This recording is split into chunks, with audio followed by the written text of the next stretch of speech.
Hello everyone and welcome to the Curse of Strahd, a D&D campaign played on Roll20 with myself, MVL Gaming, playing Ward Backbreaker.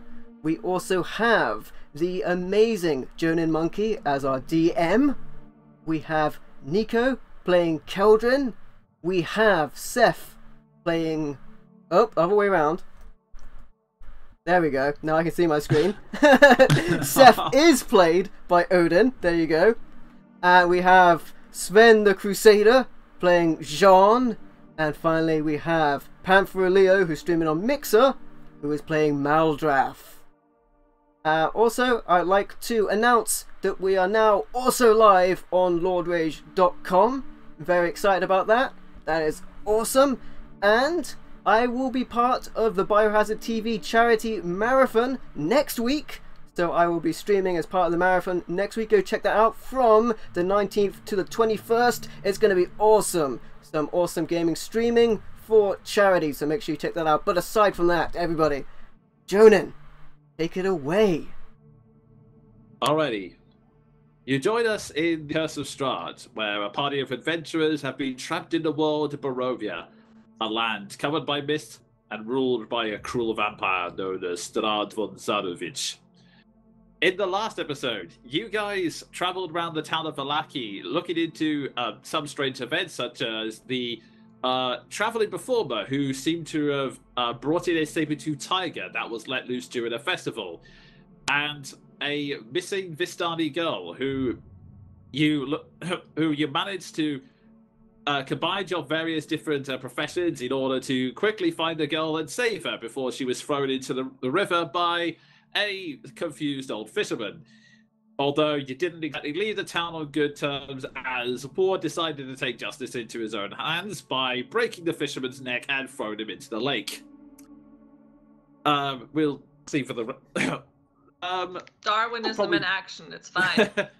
Yeah, we'll probably deal with the repercussions of that later, but in the meantime... It'll be fine. In the meantime, the group have set out for Argenvostholt, a house that was supposed to be the home of an order of paladins, but apparently they have become corrupted and have started to turn down a more darker path. But the group still ventures out to see them in the hopes that they can acquire the Sunblade, a weapon that may be effective against Strahd, which was confirmed by the Tome of Strahd you picked up from on your travels, which tells of the past of Strahd, about how why he chose the vampire life and why he is so interested in a girl known as Tatiana.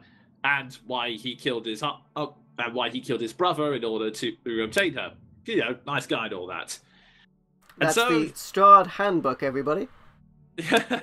Yeah, and may I just point out, nice guy in the sense of how Reddit views nice guys. God. But yes, and the episode ended when, as you continued to travel to Argenvostholt, you were suddenly called down by a mysterious man who was yelling in your direction and asking if he could help you, and he is now visible on screen. You see before you a man with a grizzly beard he's addressed in the same way as the Vistani, but a traveling folk who seem to have the ire of many of the Barovians. But nevertheless, he is now calling down to you, a pipe in one hand, still smoking as it's fresh, and he's just yelling to you, "Hey! Hey! Can I help you, fellas? Hey! I'm gonna leave talking to people who feel more like talking, because Jean is doing thinky things right now, but I am going to make an insight check on him. Go ahead. As you make the insight check, he steps over and said, "Things are very dangerous roads these days. What? Do you know where you're going? I can help you out with some directions." Ward goes right up to him and lifts him off the ground. Are you Strahd? No, what? No! Rolled an 11. Yeah. As far as you can tell, he seems to be genuinely offering you help, and he is also genuinely saying, "No, I'm not Strahd," and also seems to be genuinely terrified and confused as I what would is like picking him to up. roll a detect Strahd. Okay, go ahead. I just love that he's like, hey, I'm a solo dude in this fucking woods. These Yeah, woods are dangerous. What are you guys doing here? I want to make a check to see if he is actually alone, if there's anyone hiding around. Okay, make a perception check. I hate to do this straight away, but I will be back and just assume that Jean is thinking about things. Okay. That was a 14 for perception. No, sorry, Okay. insight I had.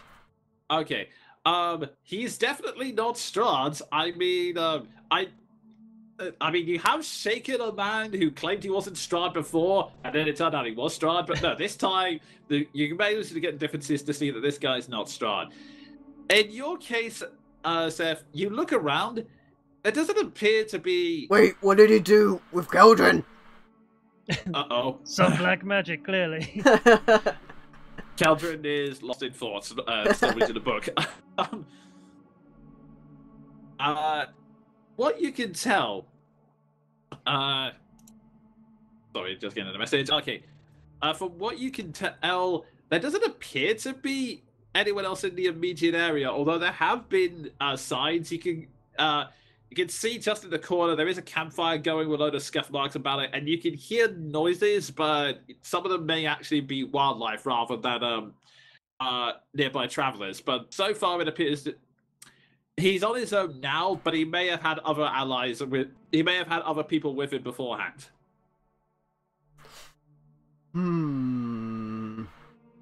I drop him.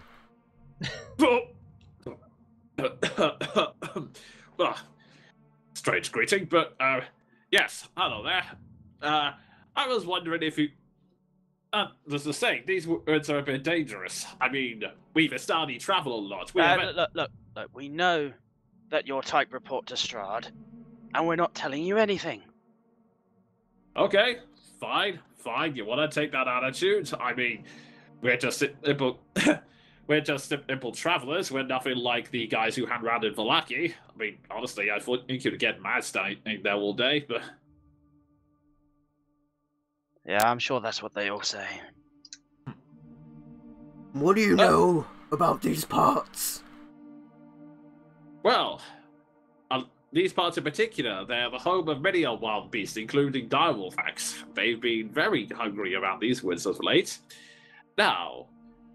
if you'd like, we can offer you a little bit of escorts. Well, my men are currently out hunting at the moment, but once they get back, I'm sure they'll be more than happy to provide you with some escorts. You know, we can tell you which parts to avoid, and you know, sometimes more menacing bodies traveling with you, the better. Can I do an insight check to see if he's trying to bluff and ambush us? Yeah, sure. Yeah, I'm going to second that. That is mighty suspicious. Right on. 17. Okay.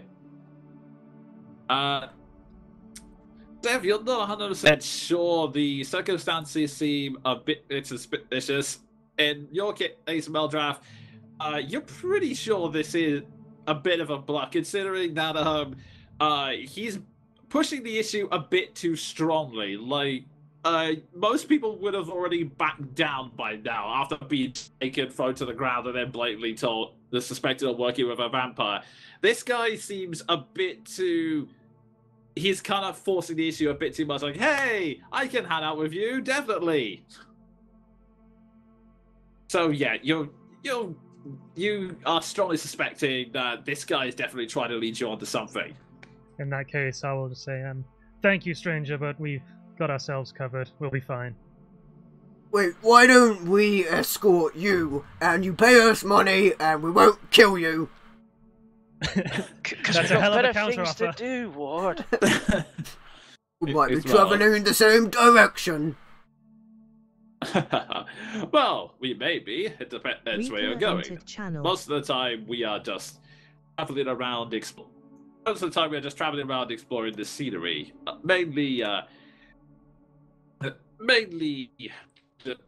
just trying to make a living out of these parts. And I really wish we could pay for an escort because that would be a blessing, especially in these times and with people look down on us. But sadly, I'm afraid. And at that moment, there is some scuffling behind him as a young Vistani fellow runs up behind him, and he's looking a little bit panicked and a little bit. He's going, Jericho! Oh my goodness, I found you! And the older Vistani turns around to this young man and he goes, Boris, you're back. Tell me, how does the hunt go? I mean, we are in the middle of something, Boris. If it's not urgent. At which point, the young Vistani cuts him off and goes, "No, Jericho, we've been ambushed. Someone's already got the drop on us." Like, what?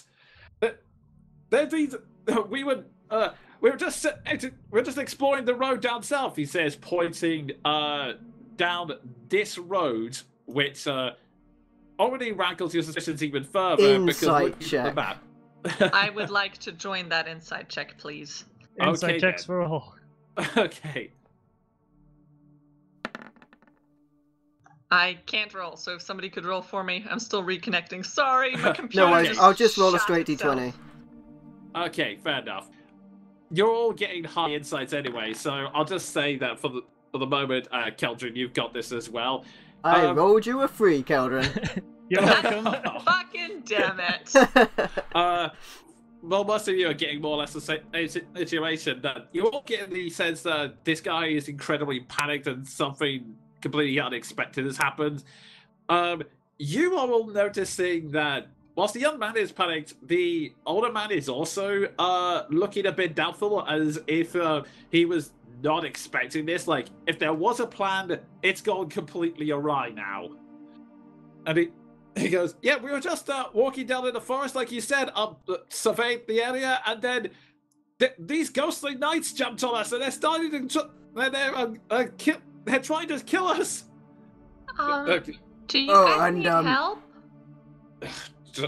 Which direction is that again? He goes, that way towards the old house. We're gonna go the other way. He points in this direction, which, unfortunately, according to the map, is directly in the path to Argenvostholt. Oh, Wait, so is where we have to go anywhere? Yeah, Anyway? pretty much. Well, I mean, we do have to go and kill the ghosts because they're undead scum and must be eliminated. So we were going that way anyway, really. Great. Yes. If you can help, that would be great. Boris, lead the way. Hurry. yeah, you're gonna be paying us for this, so. Whatever. And So what have we learned? We're gonna murder some ghosts because I guess being dead once wasn't enough for them. Fair enough. All right. Also, Roll20 is crashed for me, so I'm refreshing. Okay. Oh, Yay, this technical is a great problems. night. Yeah. So, Sorry, you guys... sorry, guys. I don't know. It was just like, I have to update now. Bye. Oh, God. Okay, computer. The wonders of technology, everyone. Anyway, so you guys charge... you guys follow the Vistani as they run surprisingly fast around the road. You guys follow up on your horse and cart. Or just your horse in the case of Jean. And you guys, as you pull down the road, you come across a very strange scene. You see in the corner here, an overturned wagon that has been completely torn apart in front on its side, smashed against a rock. One Vistani member is sitting right next to it, looking very wounded with blood all over his shoulder.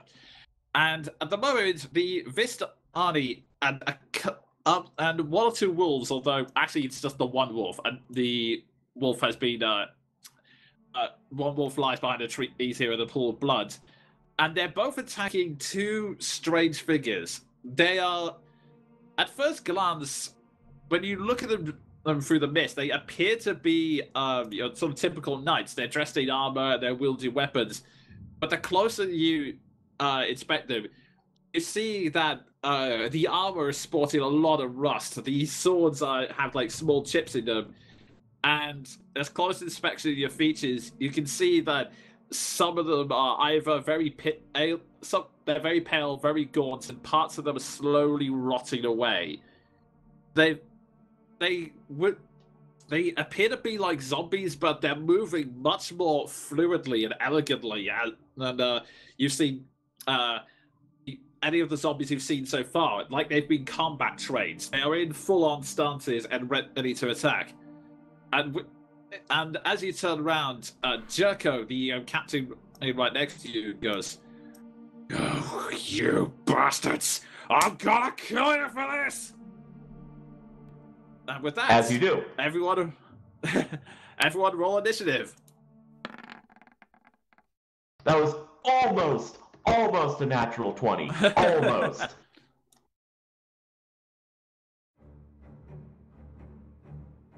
The first combat encounter we've had in a while, guys. So, I already see that Seth and Maldraff are gonna need to roll off each other. I believe I also need to roll off with Keldrin. Yep. Okay, so, Oh wow. and I'll do 1d20 roll as well. I was hoping that would be the natural one. Okay, so just checking the order. We have, I believe, Maldraff up first. Holy shit, that's a change. Maldraff at first, followed by Seth. And then, where's John? Then Ward, and then Keldrin. Ward, Keldrin, John, and them. Actually, wait, let me just double check that. Yeah, John just got just enough. For some reason, the enemy's always been bad with initiative, not initiation, initiative rolls in this campaign. But anyway, so you see this complete mass of chaos in front of you. They appear to be withering, decaying knights. Vistani attacking them, trying to get control of the situation. And also, another detail over here is that you can see that there is a coffin that was thrown off the wagon and split open, and a swarm of bats appears to be circling around it. So, with all this information, Maldraff, you're up. Alright, before I do anything, what do we reckon to the Vistani? Were you trusting them or not? If they make a wrong move, then kill them. At the moment, they're not openly hostile, so... Okay, right, in that case, I shall Spirit Guardians. Okay. So... And essentially, because it says to designate people who are unaffected. Mm-hmm. So that'll be obviously our party plus the Vistani. Okay. I don't know why that didn't show up in the thing. Are they like floating scythes coming around you as No. Spirit Guardians? Even more better. Even more better. Are they skulls? Nope. I can call forth spirits to protect me, and I get to choose either angelic or fey. And being as Maldrath's theme, they are of course going to be pretty much Valkyries. That's nice. Cool. Okay, so remind me, is that all around you or around the specific point? It centers on him. Yeah, it's Okay. around me to 15 feet. I'm not sure why it didn't pop up in the thing. Okay, I will give you an aura in that case. I can just get in there. Damn good spell. Mm-hmm. Alright, 50 foot.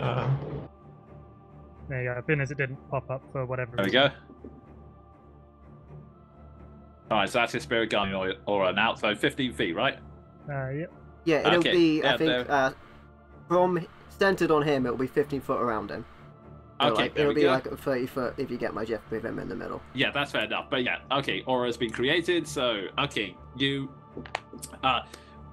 clap your hands to get over, and the a strange aura simmers around you, and everyone else, you can look up to see these strange this.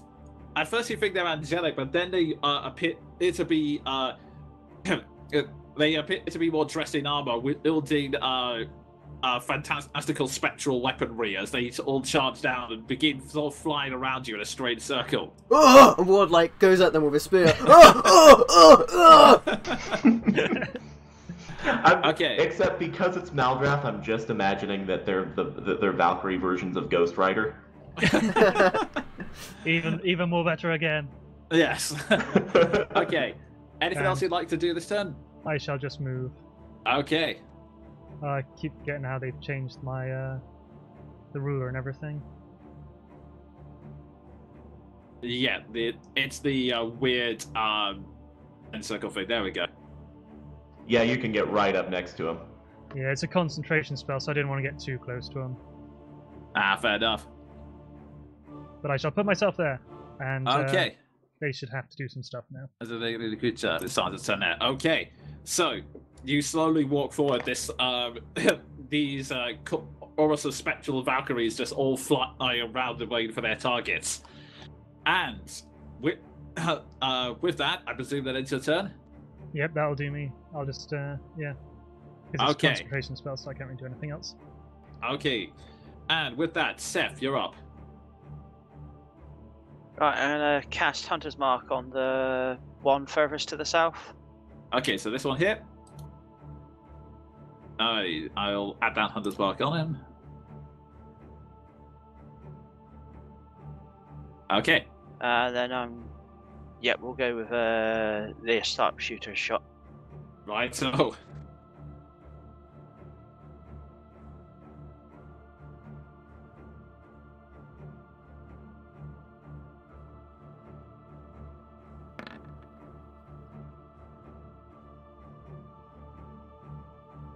Alrighty, and let me just double check. Sorry, that is a hit. You managed to is it advantage or disadvantage? Because It's advantage on the first turn of combat if I go before them. right, yeah, enough. In that case, yeah, it is a definite hit. You, as always, you take your time. Your focus is like laser sharp, and you fire straight. The arrow against all the odds manages to zip past Andre, past Maldrath, and even through the Wolf of the Vistani to strike this guy head on. He takes managing to give a very strong pierce right straight through his chest, and the arrow manages to come out on the other side. But even with all of the marauded undead entities, you can tell it's taken a massive chunk of the. You can see it's taken a massive chunk out of him. And let's see, that's 21 damage overall. Okay. And then you're going to use that one as a target for my next arrow. Okay.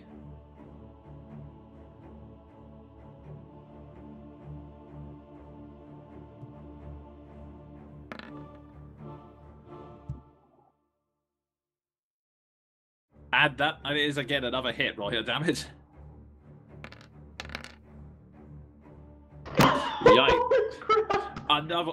Again, you take the laser focus, fire. You manage to make a matching hole on the other side, which also takes a great chunk out of him.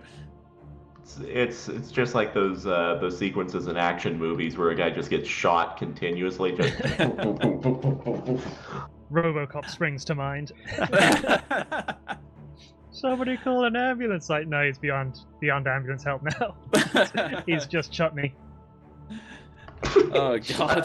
Oh god. Okay. I might shuffle around a bit. Okay. As Seth is wont to do, he has turned a man into salsa. And Okay. that's my turn. Righto. So, the It's a Seth sauce. yes. Alrighty. And with that, Ward, you're up. Hey, hello. My movement is 40 feet now. Can I get to that one that Seth shot? Unfortunately, no. Maybe because there's too much of between the Vistani and the natural obstruction. Essentially, the Vistani have the one that Seth shot pinned in a corner. Like, literally, the only reason Seth was able to hit him was because it's Seth. So. That's right. I'll go for this guy, and I will stab him with the blood spear. Okay. Refresh my memory. Doesn't that one talk? But Or at least speaks to him. possibly. It You did don't- at one point. It Allegedly. spoke did at one once. point. He hasn't spoken since. Yeah, that is a hit. It's clearly distracted with the Vistani, which you take the opportunity to charge down and strike it full on in the chest, and that is a pretty strong hit. You smack him straight in the chest, and he recoils back a bit, but still raise himself into give him another 5 one. stars. Go ahead.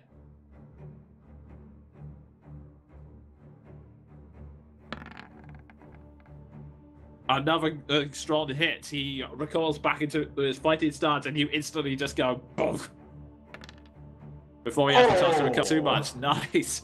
Nice. I'll just keep going for his neck, but he's like spectral, so it's just not happening. Yeah, well, it's not really spectral; it's more zombie. Is the best way I can describe it. Okay. So it's more like the flesh comes away a bit easier than it should, but he's still managing to, despite all of his injuries, maintain a firm grip on things. It's looking like a whitewash to me. I'm done. Okay, and with that, just do some damage calculations, and Keldrin, you're... Okay, refresh my memory. This bat swarm here is hovering above a split coffin? Yes. I would like to fry some bats, please. Okay, go ahead. I am going to step over here, and I'm going to cast a Produce Flame cantrip. Make a spell attack. Okay then. Let's see. 17? Yep, that hits them. I mean, I was about to say I would say there would be some obstruction due to the fact that they're up high and there's a tree in the way, but even with that, that roll still hits it. So, noticing the bats flying around, just to be on the safe side and with the bad memories, you produce the flame in your hand and lob it at them, and it manages to just slightly singe a tree, but still carry on and smack the bat straight into the face. Well, you know. Here's the damage. 7. Yep, that's you can Not bad for a cantrip. You know? Yeah, you can hear the you managed to catch at least one bat square on, which then crashes with another bat and sends it down. So you've taken a small chunk out the swarm, but the rest of the bats are still flocking around. And then for the rest of the movement, I would like to just duck behind this tree trunk, just like, oh shit. Okay, yeah, make a stealth roll. Why not? That's the fun. But that wasn't. I think she's screaming as she's doing it or something. So I'm not. Okay, in that case, yeah. Well, you can do it if you want at disadvantage. Let's put it that way. He's like, oh no, oh no, oh no. You can just imagine she's running there with her arms waving in the air. Like, Wacky wave the inflatable flailing armed tube dwarf. That's so many words. Wow. Well, it's wasn't not terrible. that successful. At least you didn't trip over your feet. True. could have been worse. Could have been worse. Okay, and with that, it goes to on. You're up. Time to put Andre through his paces. I can't control him, but I'm going to move him and me here. Okay. Oh yeah, I need to give you control of Andre. I'll do that in a second. Thank you. Okay. And I would like to I'd like to rein him into movement, heft my new lance, and then just go ham on this guy that Ward is attacking. Alrighty then. Well, you kick the reins in, and Andre is up, and he's still resisting you a little bit, but you're just managing to, you manage to get him under control, and you charge, and go ahead and roll your attack. Okay, so 2 of these, and I believe I have advantage because he's on the other side. He's between me and a Vistani wolf. That is true. They are technically an ally at this point, so. Oh, I thought the wolves were bad guys. Oh no. The wolves are controlled by the Vistani. All right, yeah. I repositioned myself from where he was. 26 and 25. Holy crap. Both of those solid hits. The first one you managed to carry over the charge and walk him across the side plates as he's trying to recover from Ward's damage, and then you bring Andre to a halt. You then slam the sword back the other way, rocking him from both sides. Landing. Whoa! Wow. Max. Max damage. Yeah. Yeah, that is a very. That is a strong hit against him as he's. He is now reeling from this. He's still managing to stay on his feet, but he's very. He is still. That was a considerable hit. Let's put it that way. Okay, so that just happened. As the final portion of my movement, I would like to just sort of do a disengaging jump off my horse for 5 points of movement because I'm a cavalier, and use my final 5 points to move here and give Ward, the deadliest thing in the universe, advantage. Oh. I thought I was gonna have to crawl. Okay, and with that, it comes round to them. But first off, because they're in the aura, I need you to roll. Let me just double check the exact nature of the chat. Yeah, Maldrath, I need you to roll 3d8 for necrotic damage. Yeah, because Oh no, no, 3d8 radiant. Never mind. I think it can be either, but yeah, they're in your death zone. Yeah, it depends on whether you're good or evil. Wow. I think it's wisdom for half. Yeah, wisdom save. Okay, in that case. They get half movement as well if they fail. Mhm. Okay. So they really need to make this roll. So one. They shouldn't be advantaged. I really need to turn it off. But okay. So 15 to 16. What's your spell DC again? Oh my gosh, where did I see that? I believe it's proficiency plus wisdom plus Yeah, it'll be 11 plus your wisdom at this point. So that'd be what, 15? 15. One. Unfortunately, they both just make it, but they take half of that. They still take half of that damage. Mhm. So Still pretty good. yeah, still pretty good. They resist. They see the spectral images coming and they resist it, but it's still managed to block just in time. But they are still searing. As the radiant light smashes into them, you can actually see their skin sort of burning as the energy from the Valkyrie is still burns right through their armor and is infecting their undead bodies. They grit and go. The Order of the Silver Dragon, and we shall not fall! And the first one starts attacking this wolf. Silver dragon. So it looks like their movement speed is whether they pass or fail anyway. The way I'm reading it there. So that's Okay, pretty fair cool. enough. Alright, so so many character sheets, forgive me. Right. The first thing they do is a longsword attack, and he easily dispatches the wolf in one strike. I mean, the wolf can only let out a pitiful howl as it's pierced straight through and just sent collapsing to the ground. And this one here is going to follow up a second attack on. Actually, no. This one here is going to do a follow-up attack on this Vistani over here.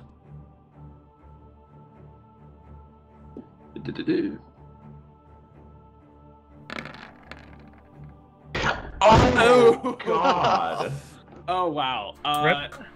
Yeah, and it is in his mind righteous rage. He lets out a wild scream and just starts completely eviscerating this one Vistani over here. Yeah, just it's almost like a finishing move. It's almost like a finishing move in a fighting game is going just in complete rage, and he can until this whatever remains of this poor Vistani corpse just collapses in a heap of like blood and gore against the rock. I'm thinking Odin from Final Fantasy, where he stops, and the guy's still there, and then he just collapses into pieces. Yeah, it's a bit gruesome, and that's that's him finished. This one over here, he's going to move to the what he feels to be the more challenging threat, which is the ogre that's attacking him right now. He does not have a. Let's see. Because it's still on advantage for whatever reason, I'm just going to say these are both of the attacks. Okay. A 19 and a 17. That for myself? Definitely hit. Oh. I'm not an ogre, though. Yeah, my apologies. It's how he sees it in his mind. But anyway, Okay. he's kind of racist. Okay, his first attack, he then quickly follows with that same trade strike, which you see, the kind of which you've seen Jean and Leo use in the past. They need a 1-2 combo strike. The first one you take 15 points of slashing damage, and I'm just going to roll 2d8 again. I want just for the sake of fairness. So d8 2. And with the 9 points, that is another 11 points of slashing damage as they both slam straight into you. And Note to self: these guys hit hard. Mm-hmm. Guess who should have raged? And meanwhile, this Vistani bandit, seeing in horror what happened to the other guy, he turns around to the southward and goes, "I'm gonna kill ya!" And he swings his scimitar at them. Unfortunately, go with the first attack. The nightly zombie just casually parries it away as if it's nothing, and he's just left there, just complete. He's out there. He's in a strange mixture of rage and terror at this point. He wants to avenge his friend, but he's terrified at how little he's able to do to them. And let's see. Meanwhile, the bats, having seen fly in the direction of the fireball, and they're gonna make a perception check. I really hope they're just bats. Natural 1. Natural 1. Please. Count to see. Okay, it's just gonna have to be this. In my mind, oh my god!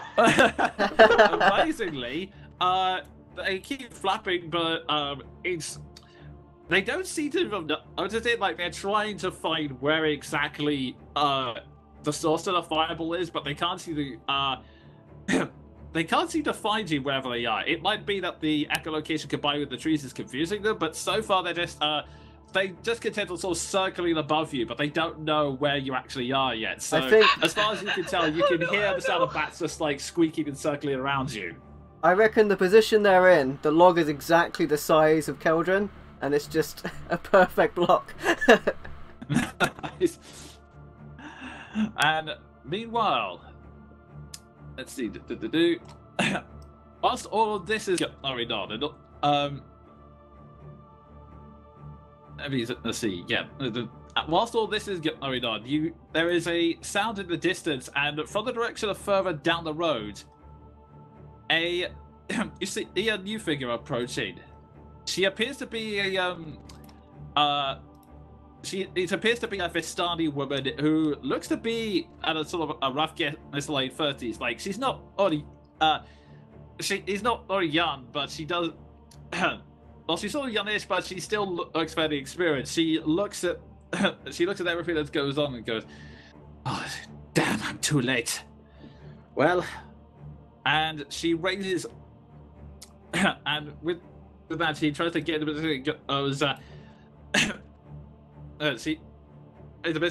she gets up and goes, "Get back, all of you! You guys do not stand a chance against them. Not with their training." Well, they don't stand a chance against us, young but experienced girl. He just yells back. She gives you a weird look and then just yells back, "Esmeralda, now get the wounded out of there, hurry!" And with that, she's gonna take a quick look at this wounded guy over here, and with that, the pirate.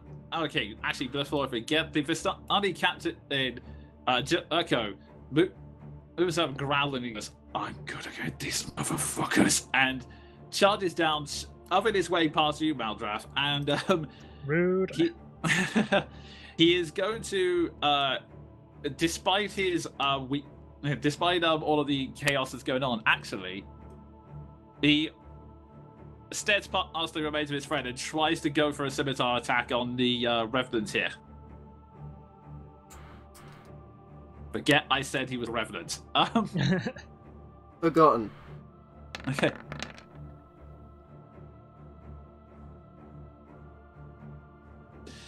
His first strike manages to nick him across the face, swiping it back and doing a slight bit of damage. The second strike, however, is easily blocked by the knight, who just stares at him coldly, going, "You're Vistani, scum." And with that, well, that's racist. Yeah, I'm beginning to think that's true. With that, we come back up to the top of the round. Maldraff, you're up. Alright, so can't use any spells because of my concentration on this thing, so I will attempt a longbow attack. You can use other spells, just no other concentration spells. Oh yeah, I forgot about that. Like attack spells. Like if you wanted to do a Ghost Ridery, guiding bolt, that would be a thing you could do.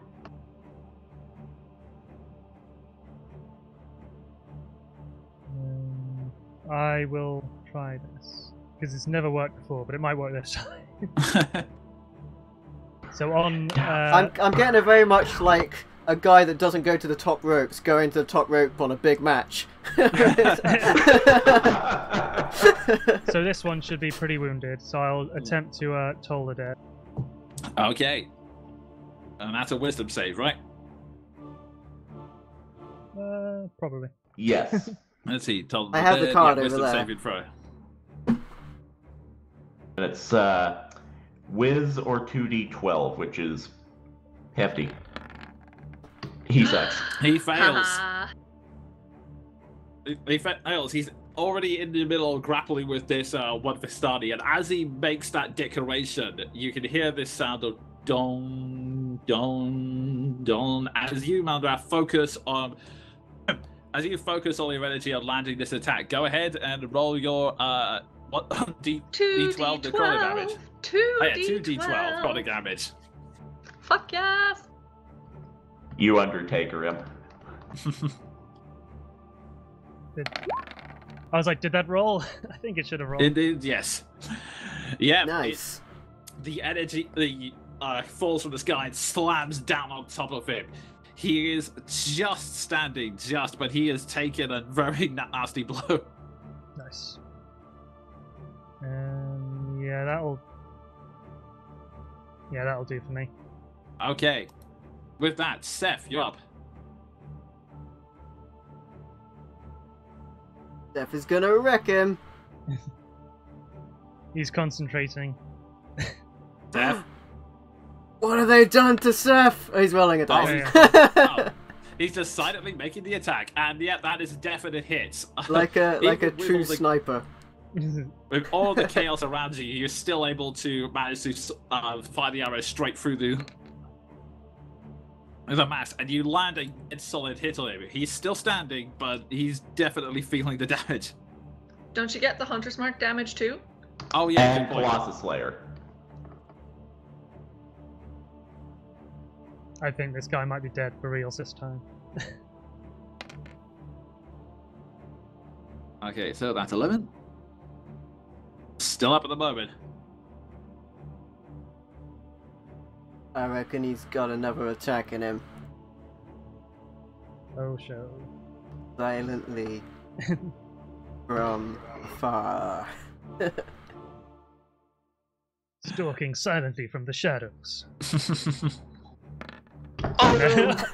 Oh, Ouch. You pull back, and at the worst possible time, the string of the bow snaps, and with your training, you can just about with your training, you can very quickly fix it. Like you can it'll just take. I'll be nice to say it'll take you a turn to fix it, but you can't make any more attacks this round. So you'll be able to attack the next round because I'll say from your training for the Ranger background, you're able to fix it easily. But yeah. Back in the day with the 3.5 critical fumble cards, you could lose an ear from those, and my archer lost both his ears from fumbles. It's like, Yikes. oh, I'm never doing that side again. And it's just like... Yeah, it was just Yeah. did you switch arms? I don't know. That's He was why, just particularly man. unlucky on the second one, where it actually like wrapped around his head and sliced his other ear off. Oh god. Oh. Oh jeez. Yeah. Unless you want to move, Seth, that's your turn done for now. Okay. Can you guys hear me? We Yeah, we now. can now, yeah. You're back. I don't know what it was, but it's now working. Hooray. It's Strahd. He's getting out of Roll20 and into our computers. Live, everybody! Indeed. Hey. Alrighty, and with that, Ward, you're up. Oh boy, oh boy, oh boy. This guy, I've now got flanking on him, but first I would like to use a bonus action to enter Rage. I will put on the Mask of Crowley and look menacing towards this Knight of the Silver Dragon, and I will introduce him to my Blood Spear with advantage. Alrighty.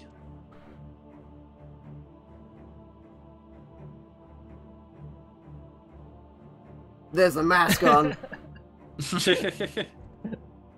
Eventually.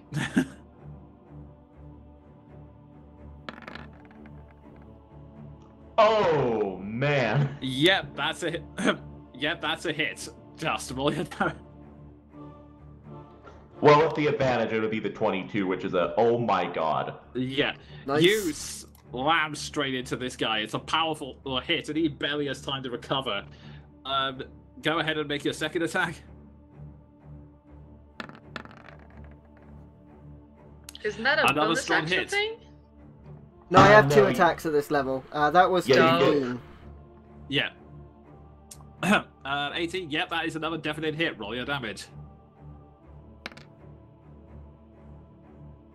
Okay, and he is still he's still standing, but he is definitely taking a beating. He's still showing the signs. He's weary and occasionally like as his breath, as well as much as you can call it breath, given his undead appearance, it's now becoming a bit ragged. He's still strong, but he's definitely showing signs of a beating.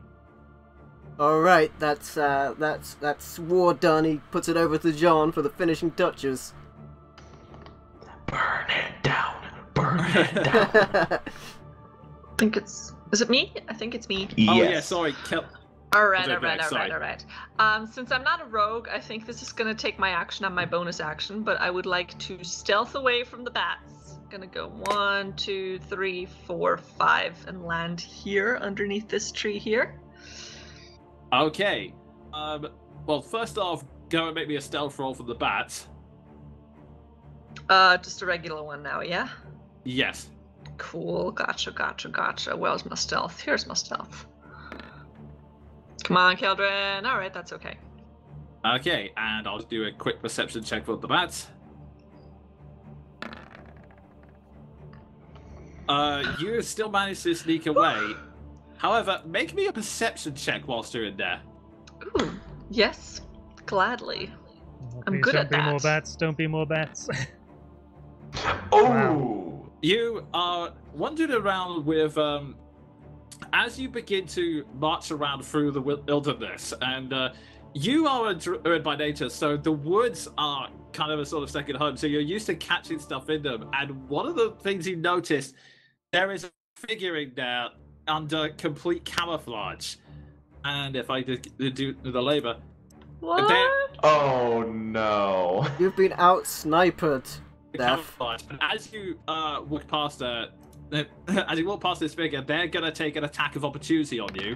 Oh Oh. Okay, thankfully it's an advantage because you Okay. noticed them. But yeah, Alright. you still. But yeah, they as soon as they Ow! realize you spot them, they shoot on you with their crossbow, and you take 7. I presume your AC is lower than 18, right? no! Yeah! Yeah, you take 7 damages. With sort of on pure instinct, they whirl round, then fire at you, and you still fire at you. It manages to sort of dig just underneath just on the shoulder here. It's not enough to do a serious injury, but it still hurts like hell. And now you know that there are other figures hiding in wait, and they're very willing to attack you. So that's 7 pin. Does she look like? Does she look Vistani? What's she look like? Apart from super camouflaged. I She will looks like a say bush. I will say with that high perception roll earlier, then yes, a lot of her clothes, and you see them out of the camouflage, they do look Vistani. And you put two together, the fact that they were talking about surveying the area before, and the fact that they don't seem to have been making any moves before, together that guys had always been waiting in ambush. Okay, I just kind of stumble like, ow! Ow! Why did you do that? I thought you were good guys! And then, can I still talk? I just like to really quickly... That was why I wanted to go down there in the first place, but honestly, I think that probably took my talking. I think I'm good. I think I'm done. I will say, let's see, who would be close to hear it? Jean, make me a perception check. With, let's see. You might just get it from that distance, so I'll say just a regular perception check. Okay. Just to see if you hear Keldrin. 14. Yeah, Is that for everyone else, or? Unfortunately, I'd say she's a bit too far away. I mean, you weren't yelling that at the top of your lungs, were you? No, I wasn't. I actually wanted to go around there to do something completely different, but this little bitch messed up my plan, so... Yeah, so in that case... my turn! I will say, Jean, you managed to hear, like, you don't hear the exact sentence, but you hear, why did you do that? I thought, or you were the good guys, or something like that. Interesting. Okay. And with that, unless you... Oh yeah, it was your action to do the stealth. So, John, you're up. Okay. Sort of reevaluating the situation right now. Jean is going to hurl his lance to one side, draw his sword, and finish the most pressing target, which is right in front of him. Okay. Go ahead and make your attack roll.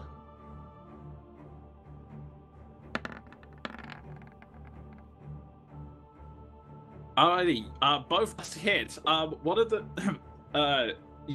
the first attack was almost guarded. You managed to feint just at the last moment and catch him on the managed to catch him on the side of the chest, and then as he's still recovering from that, you slam straight in front of him. Roll your damage for both attacks.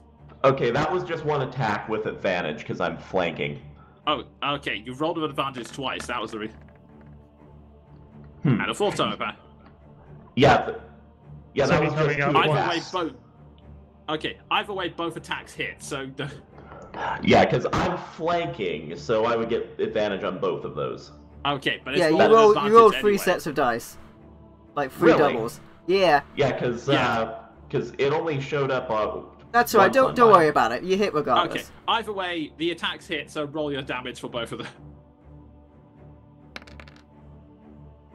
19.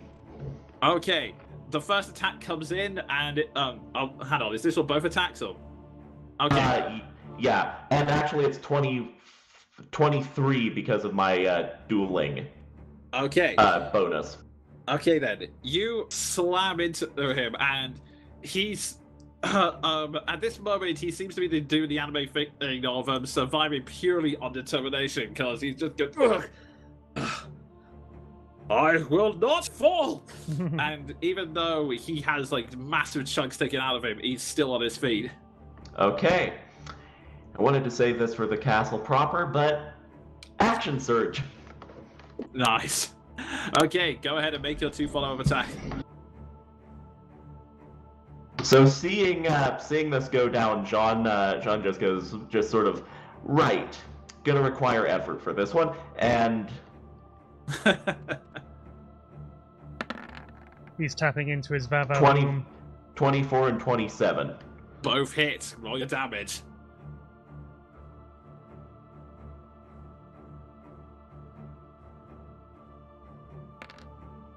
Oh my god! It's a solid hit, and it's a solid hit. And it's almost like it responding. Goes, I will not.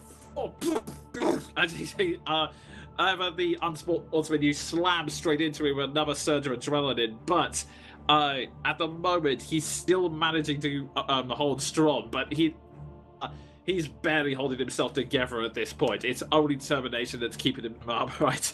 Okay, now I'm gonna do something potentially unwise, but I don't like the sound of what I just heard, so I am going to break away from this guy and move in the direction of Keldrin. Okay, he's going to take an attack of opportunity on you. He can take that.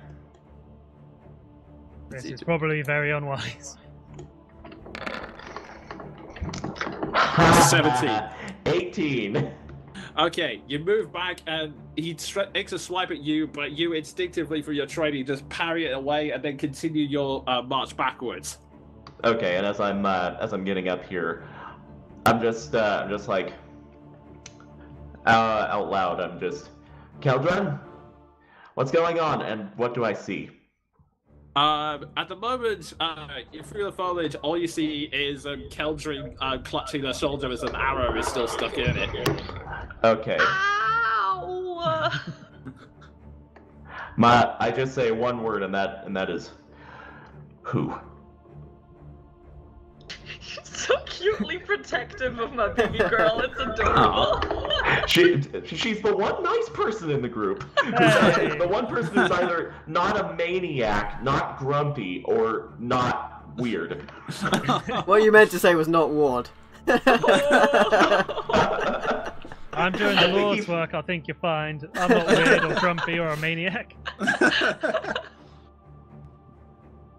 Spreading the good word. And some death. Weird and Ward sound the same.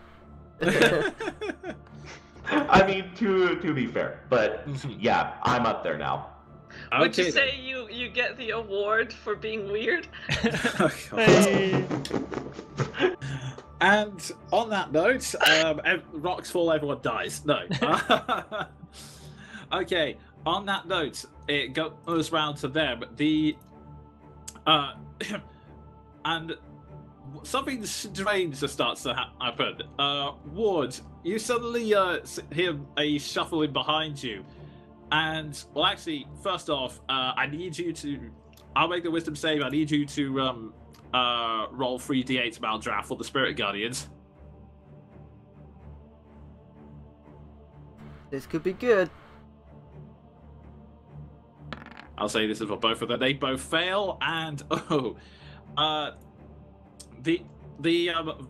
once again the spiritual Valkyries crash, dive right into them and pierce them through, both doing a significant damage and bringing them pretty much on their last legs at this point. They're so just writing down the damage to do. They are they are really they are in dire straits at this point, and as they still grit their teeth and prepare themselves for the worst. Ward, you see something strange behind you. You hear a sudden sound of shifting. You look over and you see that one of the Vistani bandits from before is he was just lying out in a pool of his own blood, and then suddenly, I shall save you! And the Vistani suddenly gets up on his own and charges towards Maldraff. And okay.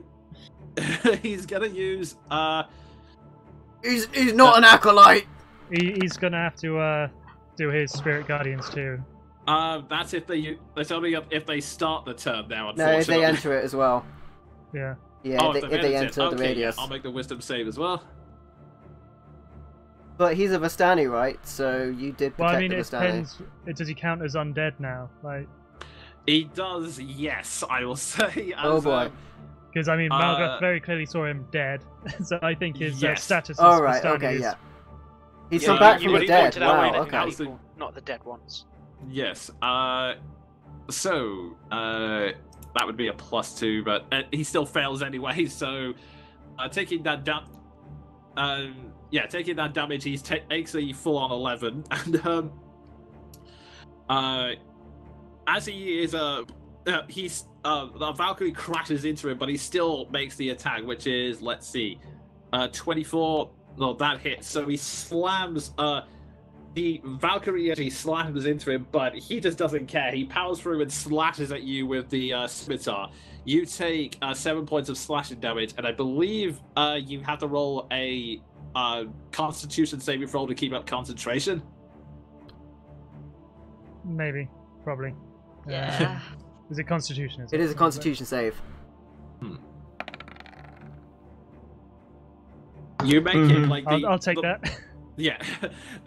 Even as the sword stings into you and the you feel the sting of pain, you still clap your hands together and firmly keep the spell up. You will not be deterred from this. And you stare into the eyes of what you now see is your sworn enemy, another form of undead. And as he makes the slash, he then turns around and goes, "Sir Stefan! Sir Hans! Leave this to me! I'll take care of this dark-hooded one!" Oh, he's on the list of enemies now. Again, he's not an acolyte. And with that, the other goes, "Sir Franz, good to see you again. Pity you. It's just a shame you had to go with that body." And he slams straight and takes his sword and slams it straight into you with advantage because he's now his flanking ward. Oh, Oh boy. Good thing he's raging. I'm raging now. I could have saved myself a lot of damage on the first turn if I raged as well. 15. 15, I think, might be just a miss. 16 AC. Okay, and then the second strike. Oh, Oh, God. oh gosh. Oh, boy. The first strike, you see the first strike coming in, and you push up to block it with your spear. But however, he just you'll never hit me. Down and... Oh! Okay, and with that, you take 26 points of slashing damage, just rounded down as 13 due to the rage, but it's still a pretty strong hit. And second one is going to attack this Vistani over here.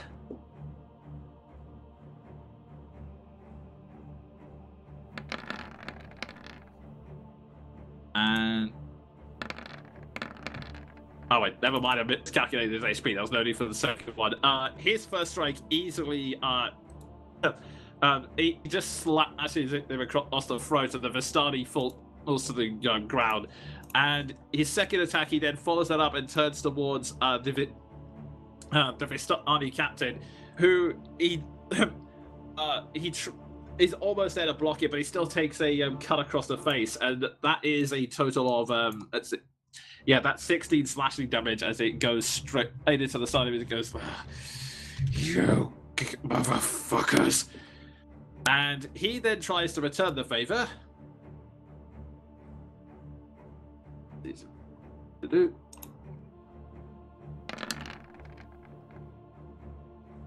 Unfortunately, I have to go with the first attack. Unfortunately, as he then goes in, the knight calmly blocks it and then does a swish with his sword and quickly disarms him. The scimitar flying into the nearby rock and clattering behind him. He now has to use up his action to grab it and very quickly get back into a combat stance.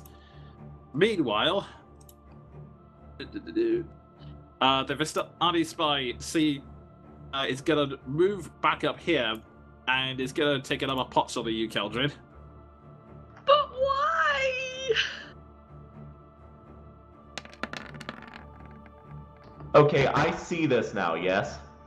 You see, you now see another second arrow shoot through. Enough to get the situation, but as it turns out, it seems to be more like suppressing fire that she's shooting just to make sure that she can get some range away from you. And I am going into, let's see. Yeah, she's used her action to attack, and she's now going to use the hide action to try and make a stealth roll and get out of there. And make a perception check, Keldrin, since you're the only one who might need to see her. So unfortunately, she disappears back into the shadows again. You have no idea where she is. You just know that she's somewhere out there. Meanwhile, the bats are gonna try and searching for you again. I hope they still think I'm behind the tree and they find the fucking spy instead. Unfortunately, the screaming kind of gives an indication of where you are now, and so they start flying towards you, and they go to. Let's see. Oh, and they were supposed to have advantage as well. Whoops. Anyway, they're going to. Looked like it rolled with advantage anyway. Yeah, I just forgot not to count. So they're going to swoop in for an attack, and that does. Unfortunately, they charge through the trees, but that gives enough of a clatter for you to look up, realize they're there, and duck out the way as the swarm flies over you and back up into the sky. Yeah, yay! Okay, and in the meantime, let's see. There we are.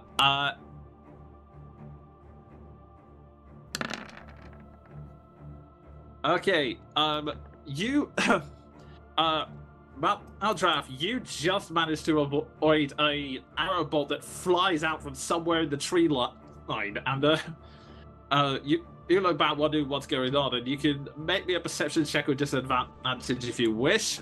Meanwhile, this guy. Am I able to make a check as well, since I would have seen the arrow going towards Maldraff? Yeah, with disadvantage. Unfortunately, you cannot see any. With all the confusion going on, you're not able to entirely track them. You, Seth, are able to follow with your trainer, are able to follow it back, and you can tell that there is someone in the tree line around this direction. Okay. I'll keep it hidden for the moment, but you get an idea that there's somewhere around there. And while that's going on,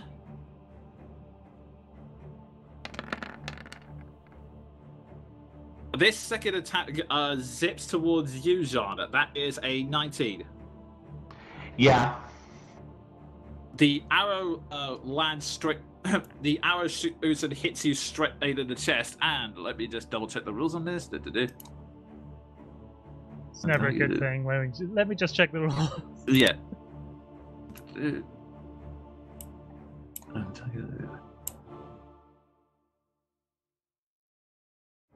Okay, so unfortunately you take,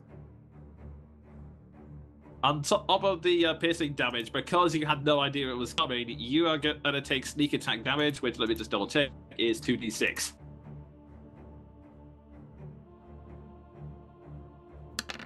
Sneaky. So an extra 6 points. I've taken worse. At which point, as this woman here turns to grabs one of the bandits behind him and goes, "What the fuck are you doing? These people are helping you, and the way it's cuts him like, "Who the fuck are you?" She goes, the yells back, "Look, you shut the fuck up and listen to me. These people are helping you, and you respond by killing them? Is this seriously how you want people to look at us, Vistani? Now tell me, what the fuck is up with you?" I'm going to make an intimidation roll just to...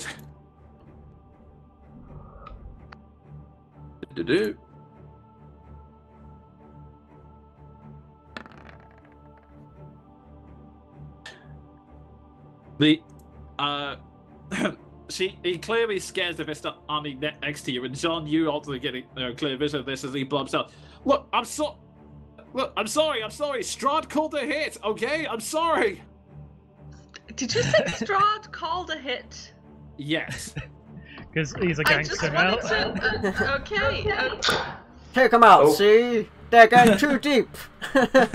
Okay, that's interesting. I'm glad I know that for my turn. Okay, and with that all that whole confusing mess comes to the end of their turn. So, it now. Wait a second.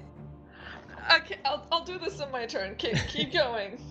Okay, with that, Maldraff, you're up.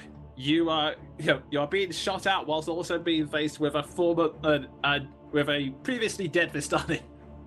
Well, being as Maldrath is the absolute epitome of calm, he's just going to take it all in his stride. And he's going to move just down here a minute. Okay. And he is going to pull out his longsword and just go to town on this fella. Conga line of flanking! Rumba. That is a hit. Go ahead. Okay, and I will also choose to use my Touch of Death. Ooh, nice. Okay, remind me what the... Okay, there we go. So can I use this? I go ahead to go. Oh, nice. Ah, fuck's sake. 5 plus their credit level. So that... Oh, 5, so that's 15 plus 18. Yeah, that's a very strong hit on him. As you slam the blade into him, charge it on the energy. The knight recoils as it pierces. He's not wearing armor. It pierces straight through the corpse. You can see it burning, but the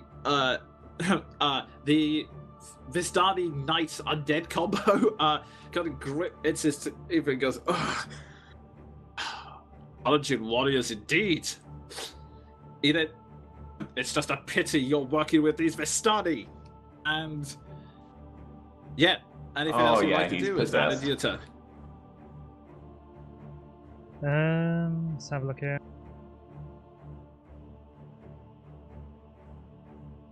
Back in a sec. Right up. I will pull out the old spiritual weapon. Okay.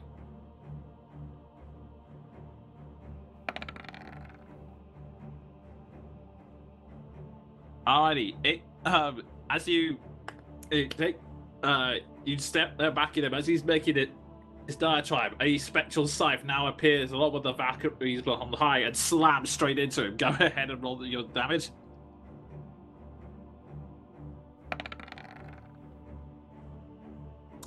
Yeah, it takes another nick out of his shoulder. Unfortunately, even though he's not wearing armor, he seems to have gained the resilience of his other knights as he's still standing and is glaring at you with a determination to keep fighting. And with that, Seth, you're up. I'm going to see if I can pick out these shadowy figures in the trees. Okay, then. So, I'll say go ahead and make me a perception check. You aren't able to get the... You know that they're in that direction, but unfortunately you're not able to pick out exactly where they are. You feel you may have to get closer to see through anything. I'm going to move next to the rock, and it's pretty much the 3 enemies at the moment I can see, isn't it? Yeah, you can see the 2 Vistani and the the 1 Vistani, the 1 possessed Vistani, and the 2 guards here. Yeah, I'm going to return to the one on my hunter's mark. I'll put one in his, hopefully his eye socket. Okay, go ahead and make the attack roll.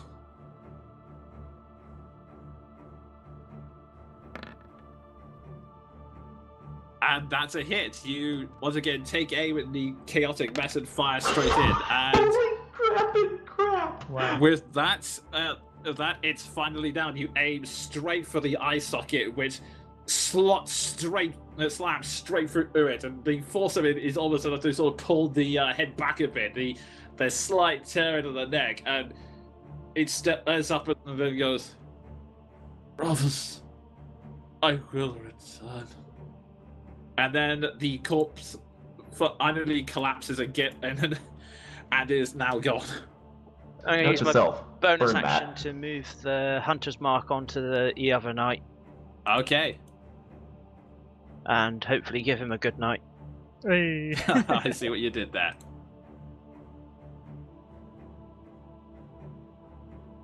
Okay. With that, Ward, you're up. Oh boy. So I have Seth second was attack. making one more attack. oh yeah. Oh, second attack. 25.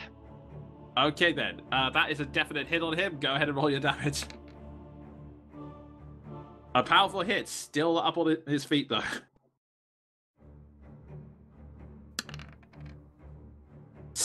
Barely.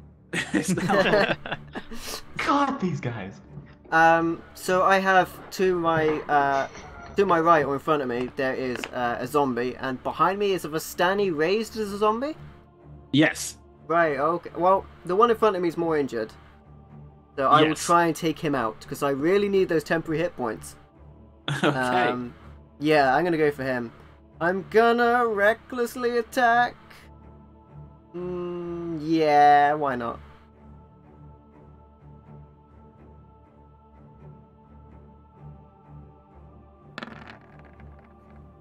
A definite hit. Okay. And go ahead and roll your damage, but I'm pretty sure it's academic at this point. Yes, it is. You, as the knight next to him falls, one of them turns and goes, "Tafans, I will see you in your next." You slam the spear straight in, straight through his chest, and you go, and as you pull it out,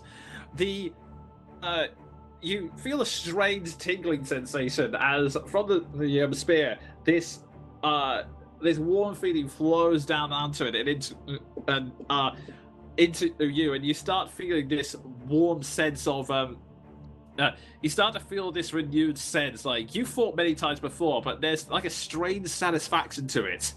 And I believe it's go ahead and roll 1d8 for temporary hit. I've got 2d6 written down on mine. 2d6, yeah, that's Yeah. it, sorry. I was confusing it with another item, sorry.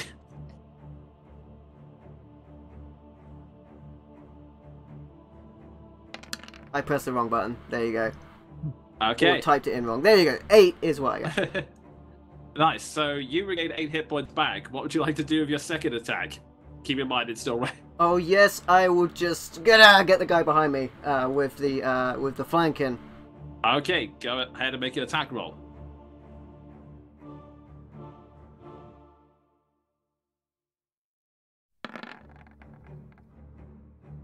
That is a definite hit. Go ahead and roll your damage.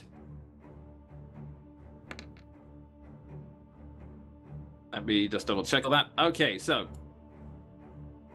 13. You land one powerful hit into him, which manages to take out a good chunk of his HP. And let's see, I'm just making the damage calculations. Yeah, it takes a huge chunk out of it, but he's still standing. Unfortunately, he plans to continue the fight for his brothers and is very determined to do so. As do I. Okay, and that's the end of your turn. So, Keldrin, you're up. Okay, so bats in my face, sniper just ran away. I was just gonna look around like, did he just say Strahd ordered a hit on? Does that mean the zombies are good guys? What? I'm just gonna take the safe shot and try and, I don't know, fire. I'm just gonna fire the bats again. Okay, go ahead and make your attack roll. Because I'm pretty sure bats are bad no matter what. Oh, fuck. Unfortunately, in all the confusion, you throw it straight up, but the bats just sort of zip out the way and look. I'm trying not to set the tree on fire, okay? I gotta be careful Yeah. here. Indeed. Plus, in Still, fairness, you're still. stressed. Yes. Also, are these the good guys? What?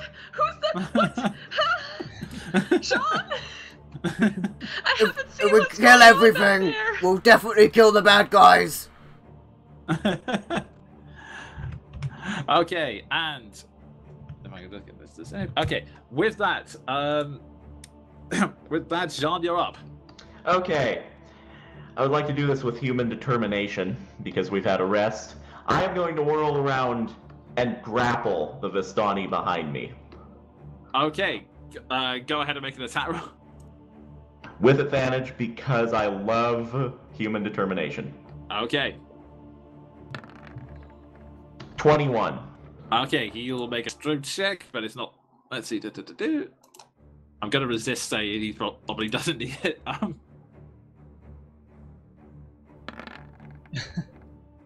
Oh, thank God, the 21-second one. So, yeah, he's completely caught by surprise. He's already been intimidated by the woman, and then you just grapple him from behind. Okay, I'm gonna use him as a human shield. Oh God! Like I'm gonna drag him. I'm gonna drag him back here, with him in front of me, and call into the woods. Take another shot at us and die. Understood? Okay. And with that, it comes round to them, and the captain in Jericho sees all of this going on and goes, "All right, I understand. We have no choice in the matter." He gets his blade, lowers it, then makes an upward stab straight at you, Ward. There's always a choice, and he made the wrong one. Okay, as a reaction to that, can I just plant my sword through this guy's face?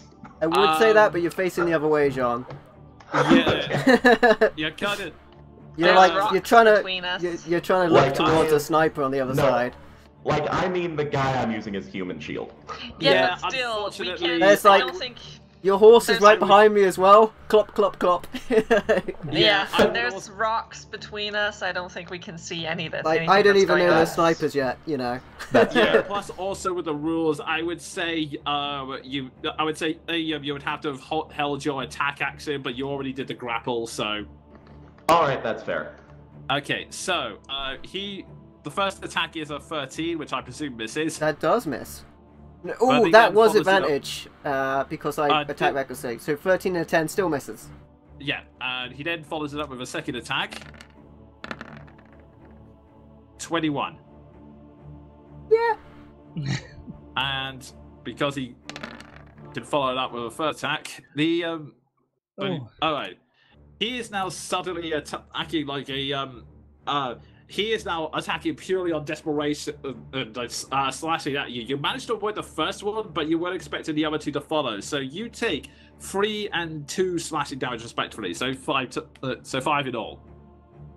Good. And whilst that's going on, another arrow bolt flies out. Oh, that's the wrong one. So minus that. Fortunately, it's a 21, so that does hit you through Maldraff. You take 3 points of piercing damage plus 2d6, and I need you to make another. Okay, so 3 that is 12 overall, and I need you to make another con save. Well, with no, okay. Hold on.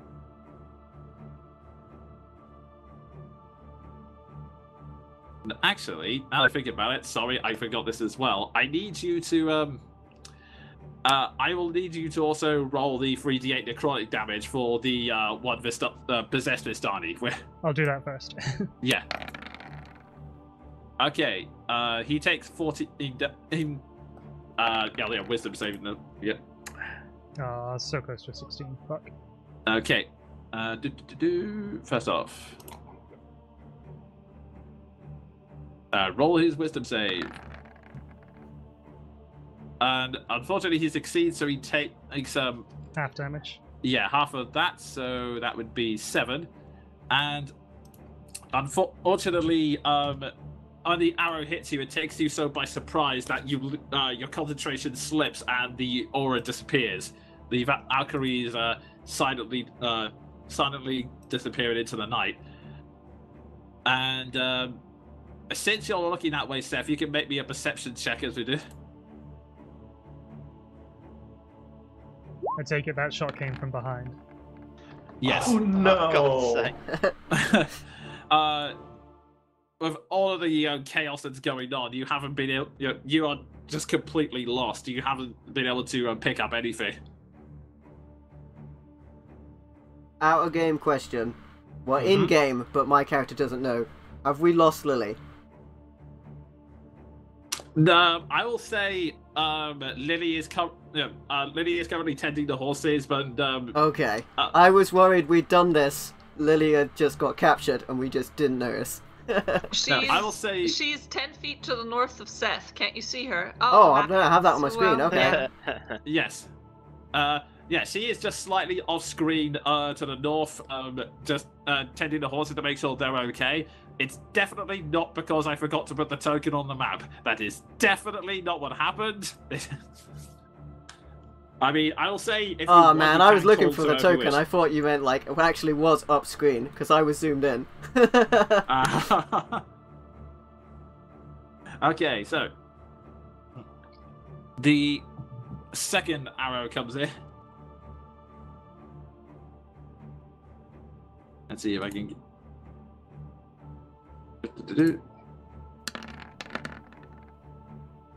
Oh, that's there is an arrow shoots out behind you, and unfortunately, the shot you can hear it from behind you, and you turn, slightly moving the your human shield, and it grazes this shoulder, and he goes, "Ah, fuck!"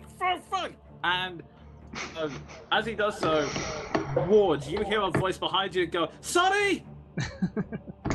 Coming from around this direction. Another perception check! Can I, being as that I'm looking that way, can I perception check too? For you, I'll say yes, you can both make the perception check now. Fucking And you know what? I'll give it advantage because you did yell it out. Oh my god! So Ward, you can make the perception check as well. I have a combatant in front of me and to my right. I don't think there's any way Ward would look in the trees for somebody, even if he had them. Okay, fair enough. You get the sense that there is another spy this direction. And last but not least...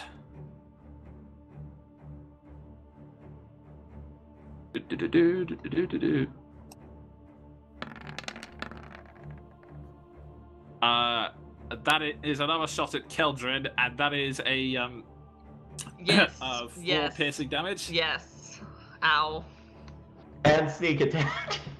Yes. Well, my backup is a rogue, so if Ward dies, I get to enjoy this.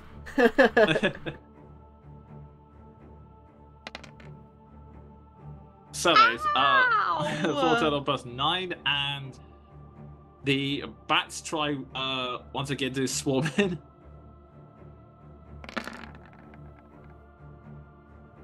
$16. Yeah. They swarm in on top of you. You're still reading from the arrow, and you fail to see the bats coming in time, and they start taking small bites of you. That's number 4 piercing damage. Yeah. And at this point, the woman next to you goes, growls, and runs up here, and let's see here.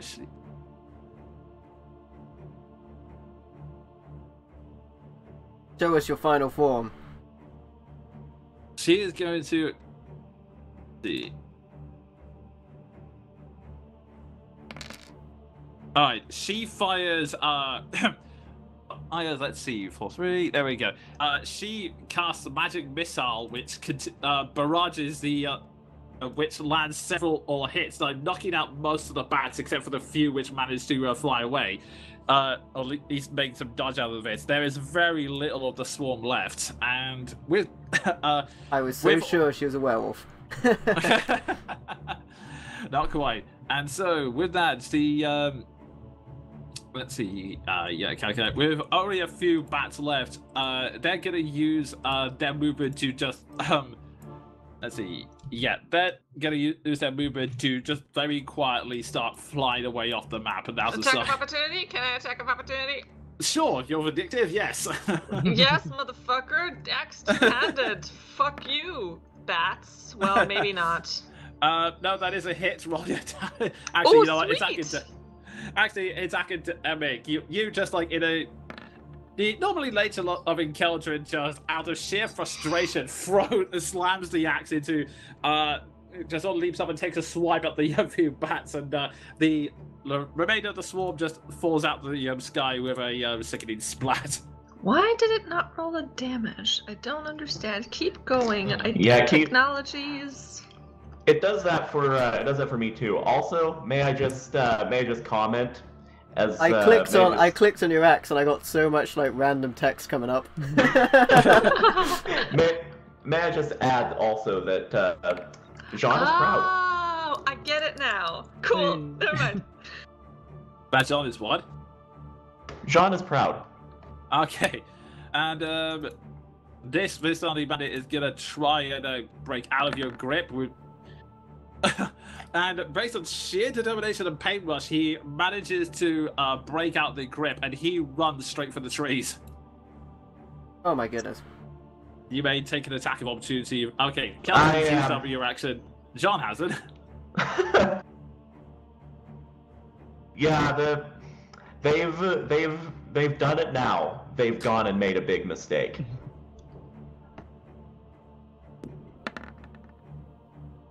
$21.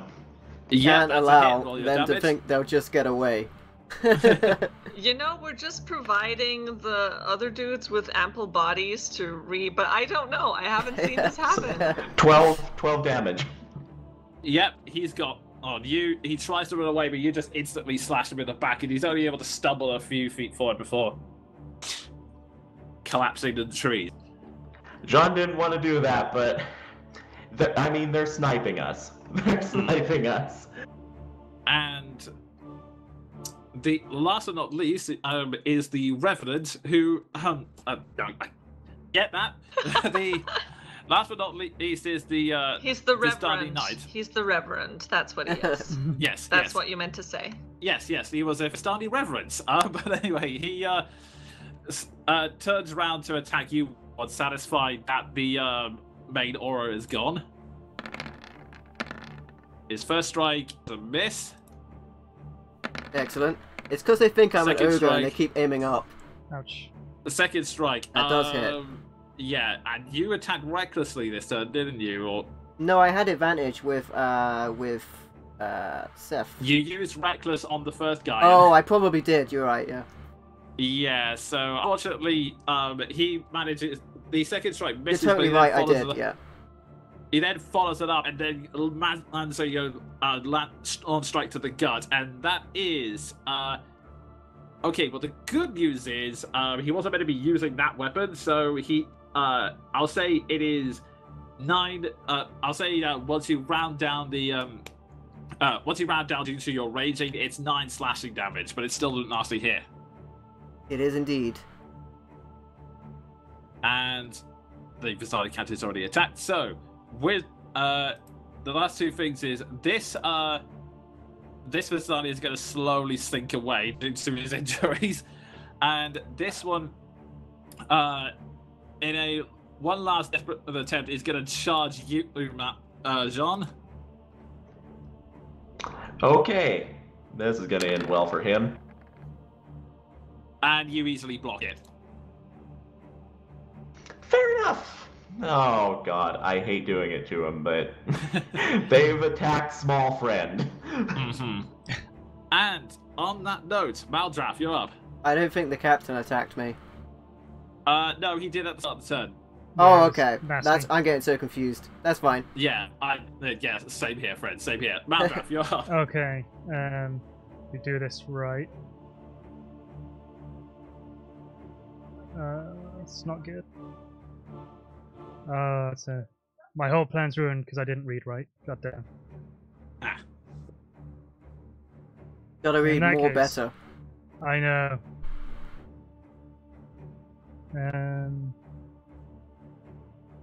I shall attack this guy with the spiritual weapon because I may have forgotten about that. Okay. And I will find a token for it in the meantime.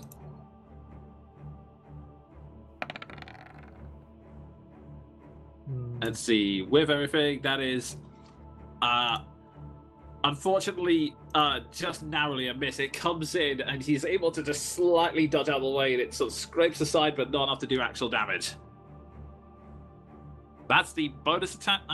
Yes. Sorry, bonus options, but you can still do something with your main action.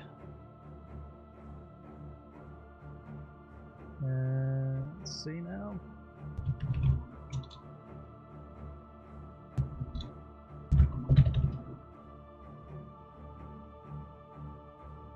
I think I'll just longsword him. Okay. And hope for a crit. No. Okay. The attack definitely hits. Go ahead and roll your damage. All right. You as he lands the attack on Ward, you're able to follow it up with a slight, and he dodges to your next attack. You're able to land a slice on his back. You can see the wound do damage, but he's still pretty much standing for the most part. Go ahead and make your second attack. Oh, wait, hang on, too close. Get a second attack. No. No. No, Okay. they do not. Use my Unless bonus. Unless they're war priests. Okay. In that case, that's the end of Madra's turn. Seth, you're up. I use my bonus action to move my mark onto the Vistani captain. Okay. Oh, actually, before that, I'm going to make a perception check for the woods. Okay.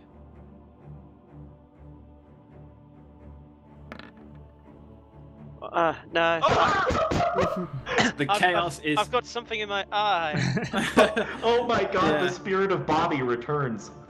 The you try and look through the trees and all the chaos, and you hear Lily yelling behind you. Is everything all right? Yes, don't worry about it. We got it. You sure? And with Okay. that, I'm going to attempt to shoot the captain. Okay then, go ahead and make it a roll. He's uninjured currently, isn't he? No, he has a slight injury due to I believe it was the it was one of the it was one of the knights who attacked him before, and that is a definite hit. Roll your damage. That is a very strong hit. He as he pulls back to take a swipe of wood, you manage to slam straight into the side of his chest and go. Ah! Ow, my lung. Alrighty. And then one to finish him off. Okay. That is. Let's see. Unfortunately, it is just a miss. Actually, wait. No, actually, if I read that wrong, it is just a hit. It manages to just sort of skim across his shoulder this time. Go ahead and roll your damage.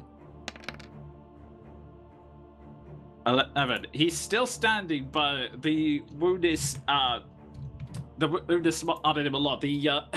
He's now looking very rough, and the blood is slowly pouring out of his wound. But he's still got enough energy to stand and is ready to attack Ward the next shot, the next turn rather. And with that, unless you'd like to move, it goes to Keldrin. No, Ward. Sorry, you're up. No, I think it was Keldrin before me, right? Not no, after it you. wasn't. No, Oh, it's you. okay. Oh, I'm so confused. It's because I'm surrounded by enemies. Yeah, this. Well, actually, technically, it's only these two. Everything else is dead. Yeah.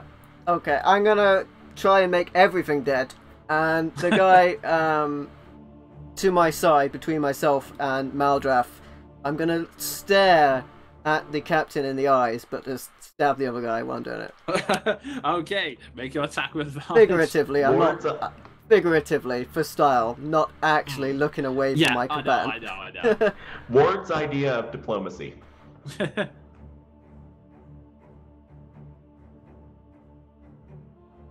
I've shrunk my dice roller. I just type it in.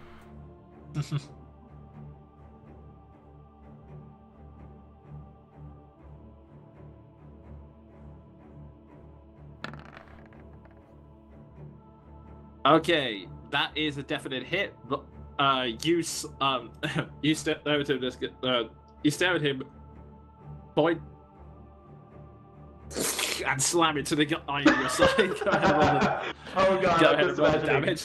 I'm just imagining totally the Undertaker thing. Yep, that is a good strong hit. He's still on his feet though. He's gonna rolls and then pulls back. Go ahead and make your second attack. One more. Definite hit. You're easily following up and knocking him around like a ragdoll, and he's just managing to stay on his feet. He still has unfortunately, he has the resilience and determination of his comrades, but the signs of his beating are still very clearly showing now. All right, that's me done. Okay, and with that, Keldrin, you're up. Okay, so from where I am, I'm guessing I still, like, this stone is in the way, so I can't see any of this going on, pretty much. Let's see. Actually, you should be able to see what's going on, because technically that's the body of a wolf over there rather than the stone. Yeah, I think Okay. you guys are on a high rise, looking down here. Yeah, you're on a slight high rise, yes. Okay, good to know. I am still hurting very bad and panicking a lot, and I'm gonna ask the lady who just saved my life from bats. I'm just gonna, what is going on? We're just trying to help, and then I'm gonna try and see where the other dude that was shooting at me, where he is. Okay, go ahead and make me a perception check. That's your thing, darling. I'm not gonna ask for it. Hey! Okay, I will say you can just about see her in this direction. Oh, I meant the person that was down here. Oh, down there? Yeah. You can gauge that they're roughly around here towards the edge of the tree line. That's about the most you can make out from that distance. Okay, but I can't see, like, I can see their figure, or do I just kind of see movement there and I don't exactly, like... Okay, I'll put it like this. You can see sort of a vague outline of a figure, and you have a sort of general good idea where you'd be. If you did an area of range attack, you would probably hit him. If not enough to make a... If you did try to do a specific single target attack, it would be disadvantaged. If you did an area of effect, you would probably hit him. Alright, in that case, I'm gonna cantrip it up. Let me just check. Here, you said, yeah? Yes. That's still within range. I'm gonna try and Thorn Whip and drag him out of the tree. Oh, nice. Okay. So he makes a... No, I make a melee spell attack at disadvantage. Okay.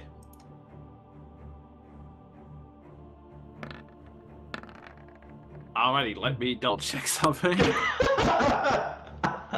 And yeah, that hits. You tap into all of your knowledge of nature and all the times you have explored through the woods at the times you've been in a direwolf, and you sense him. You whip it. The thorn whip like flies over the heads of the bandits into the tree line, and then you hear a lot, and you start dragging him out of the tree line. I believe. Does he have to make a dex save? You said.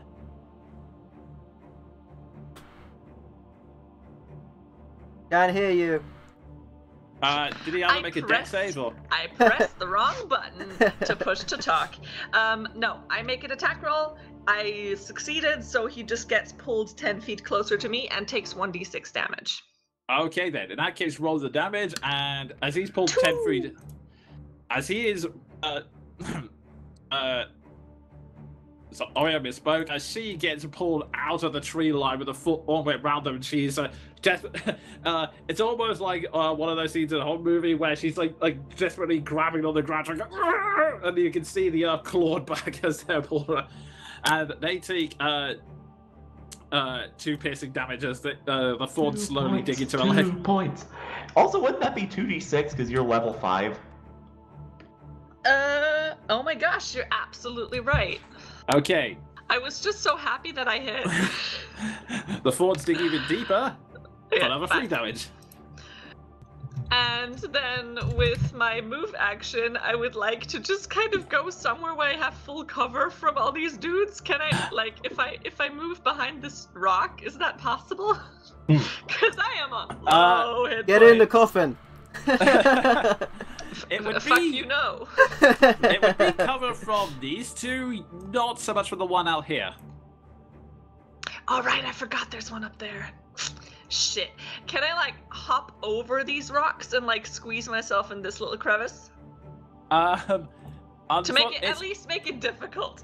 It's not really a crevice, it's more of like a rock, so well actually You might be able to hop down here between the cart. I'll say make me an athletics check, just to... Okay. Normal, not disadvantage. Yeah, just normal. Athletics. Come on, baby. Come on. Oh. You desperately try to scramble over the rocks into the gap. Unfortunately, what happens is that you tumble and it's a sort of land up. Basically, you slide down the rock and next to the cart, almost next to where the original Vistani bandit was. In fact, I'm gonna say I'm gonna be prone because I mean, yes. Yeah. It doesn't looking dazed and confused, and even actually, the funny thing about that, you can see that one Vistani like slowly crawling away, and just go. Prone does give disadvantage to ranged attackers, however. Yeah, it's pretty That good is for that, true. actually, yeah. Oh, good. I'll accidentally totally fall prone. I'm just gonna like, like, you know, like when you throw something on the window and then it just slowly. That's what I do to the stone. Okay, with that, Jean, you're up. Okay, because I don't want to continue killing people who we have been trying to make peace with, but I do want to, in this encounter, I'm going to make 2 non-lethal strikes on the guy in front of me. Okay, go ahead and make the first one. How does Shouldn't be that work in advantaged. 5th edition? You just pretty much have to say it's not lethal. Yeah, you're No. pulling hit. punches. You And make a I'll do hit, the roll other your- one. Yeah.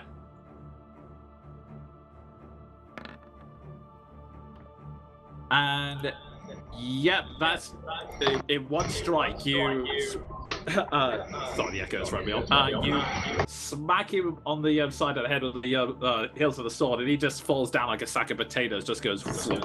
He's out. Okay, if I can describe what I do, I would like to first come down and smash his scimitar in 2, and then just wheel back and diaphragm shot him with the pommel, just knocking the wind completely out of him. Yeah. Either way, he falls to the ground and is completely useless at this point. Okay, I'm.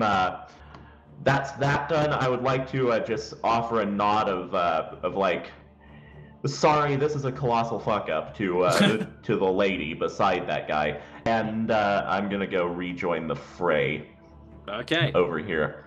But first, actually, before I do that, I'm just going to look over at Keldrin and just to do the whole stay down indication. Okay. And now I'm back in the fray. Okay. In fact, I can do 1, 2, 3, 4, 5. No. Yeah, I'm gonna move within range of this assassin over here, just in case she decides to try to move. Okay. Alrighty, so you move up and you move your sword threateningly towards them, and it comes back to it all comes around to them. Oh, and one last thing, because I can do this as a bonus action, I would like to just legitimately reach behind myself, rip out the arrow as I use second wind. Okay, fair enough.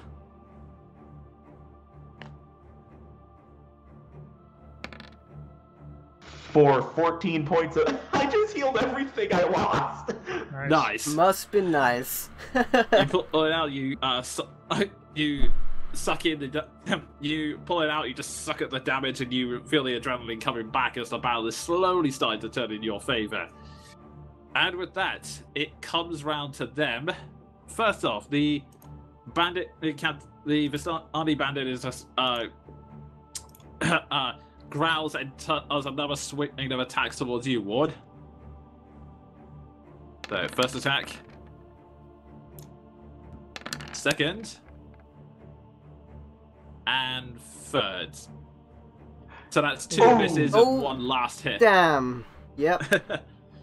He is just slashing like crazy. You're getting used to just blocking, but then at the at the last minute, he gets a bit of dirt on the floor, throws it in your face, and then whilst you're still covering from that, gives you another gut shot.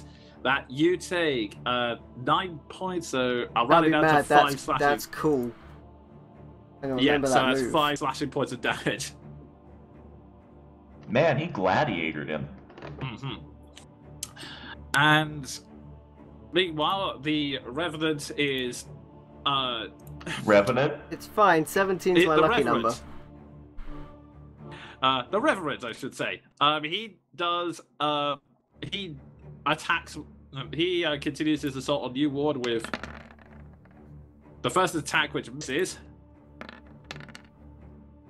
and the second attack. You, in your rage, like based on pure instinct, as he goes into attack, you are just going block. You just furiously block it with your blade and just give him an angry glare. And for the first time since his resurrection, you see a sense of unease in his eyes. And I like it. and this spot eye over here, is she still caught in the whip, or is it gone on now? No, that's gone now. Okay, she looks up at you, then tries to make a desperate scrabble back into the tree line. You can take an attack of opportunity. Yeah, I would like to pull this punch, and if it hits, just clonker one. Okay. $19.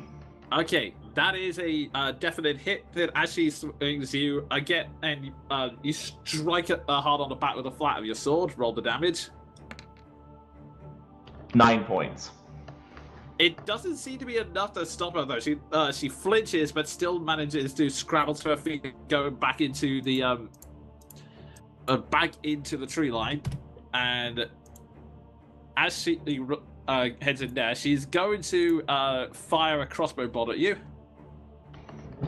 All right.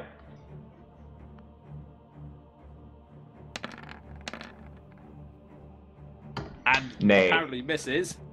But she's then going to use her bonus action to try and hide in the woods. Okay, interesting. You can make a perception check to see if you will find her. That does not beat my passive perception. Okay, in that case, you can still see desperately scrabbling to get back into the woods. And let me see. I'm checking something. Ooh, yeah, I don't.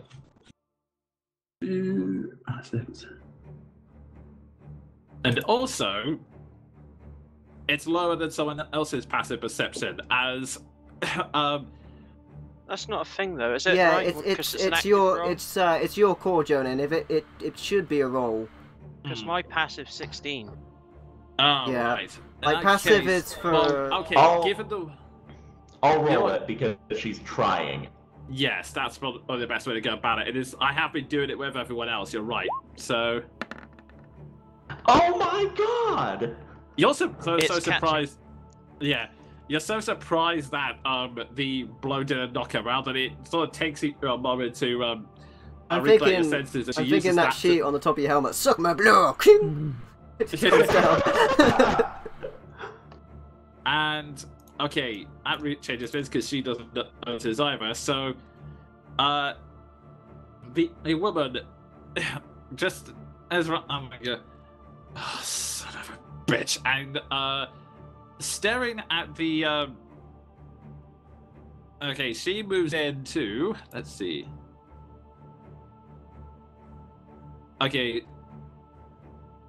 And so she moves a little closer, and let's see. He then charges at the captain and goes, "I did not want to do this," and she is gonna make. Oh man. She is gonna make one rapier attack, which he unfortunately parries, but. One rapier attack that manages to hit, and then finally... Oh! the first attack he manages to block, but he was not expecting this woman to be quite as fast as she follows it up with a double strike. The second one catching him right in the forehead, and Oh man! Tell me that that is 21, I believe. And with that, he is on his last legs at this point. He is the blood is dripping from his head, and he's just standing there going, "Why?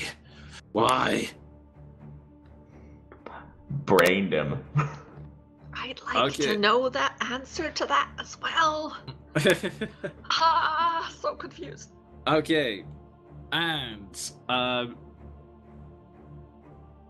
with that, one attack is gonna be, let's see,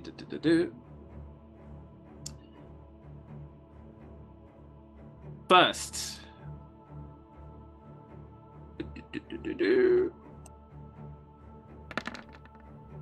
There is one attack aiming your way, Jean, but that misses. I like to imagine my visor came down and blocked my vision, but then an arrow comes in and just. And a second arrow flies towards you, Ward, but misses. And Seth, you can make a perception check if you win. We have rolled 3 natural ones on perception. Don't roll a natural one, please. Slightly higher. It was 3 times higher. Again, you're sure it's from here, but you don't know where it's come from. And so his token point, has like long hair on the sides, and he just goes suck my blood, and it just covers his chaotic eyes. growling behind you. And if I could just get this on here, Lily is obviously behind you in her wolf form. If I could just get switched back to that, and you hear the growls and goes, "Under control, eh?" Yeah, I'm doing fine. Oh, they're having a couples fight. And she's gonna make her own perception check. And rolls a 1. Yeah. Don't! It's a trap, Lily. Alright, need to get her sheets up handled. How does she do? Oh, we got so many sheets open. I mean, just roll a d20 and kind of guesstimate how high her modifier would be. That might be faster than finding her sheet. Okay. Like, a 9 probably. Yeah, pretty bad. She's still trying to listen as well, but she hasn't been able to narrow it down. It goes, damn, they're good. Unfortunately, they are. Okay, and with that, that's the end of the. That is the end of their turn. So, Baldraff, you're up. Again, we'll maybe regret this. You still have your thingy up. Yeah, I'm gonna use my spiritual weapon. That's the one. I couldn't think of the name. So I'll use that to attack old boy who's been harassing me. Hey there, demons. It's me, your boy. God damn. Let's see. Actually, what's your wisdom modifier again? +4. +4. Yeah, then +4. that just hits. Hooray! He tries to block the scythe coming in time, but with everything else that's going on, he's still intimidated by Ward, so he wasn't fast enough to get there, and he takes 8 damage. +4, so 12.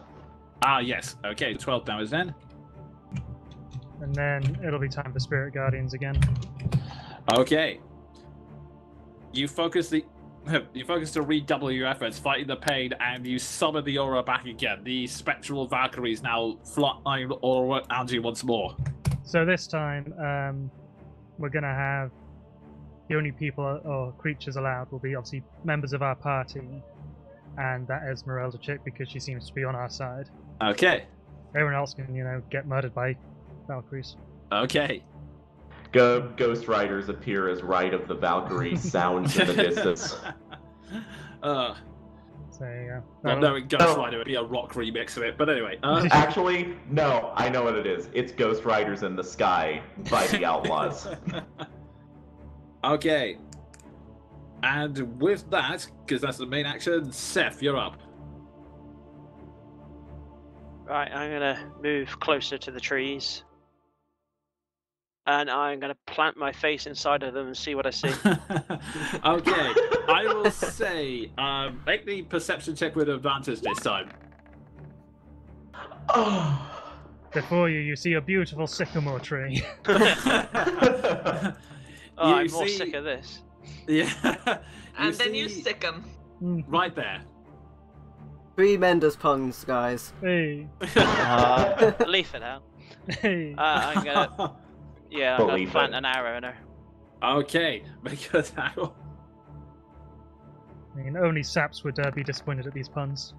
Okay, it's a very clean hit. Like, she was trying to sneak up, but you was not expecting you to so quickly. So that is a yeah, that's a very strong on hit, like a very deep thunk into her chest, and thanks. Roll your second attack. 12 damage. Yeah, that's a 12 damage. Oh, so second attack. Yeah. Second attack. Yep. Yeah.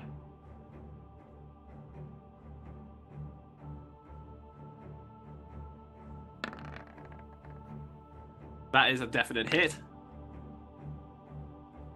And that is the last of it. As she clutches her shoulder, goes, you carefully aim and just fire straight into her head, and she just goes and just falls back like a ragdoll into the trees with a hard thump and a crunching of leaves. What? Man, brings back memories of Robin Hood, The Legend of Sherwood. Sniping archers out of these. Just don't try and use a spoon, for God's sake. Anyway. No, that's the 12th Doctor. With that, Ward, you're up. Okay, so this guy, he's on his knees, right? He's really injured. Yes. Okay. Can I move round, Unfortunately, there where I pinged on that body? Yeah, I would say just. I mean, yeah, I'll say you're able to budge past this one. That's good enough for me. All these tree puns, I And guys, branch out at this point. Branch out. At this point, the forest is going to be set on fire and you're going to be engulfed. So, I have advantage because she's threatening him, right? Yes. Okay, yeah, I'm gonna kick up some dirt in his face and tell him, I do want to do this! I'm gonna stab him. Okay. Go ahead and make your attack roll. With advantage, yes? Oh! Yeah, that's a definite hit, and yeah, it's academic at this point. You just skewer him straight through the back whilst he's still demanding answers, and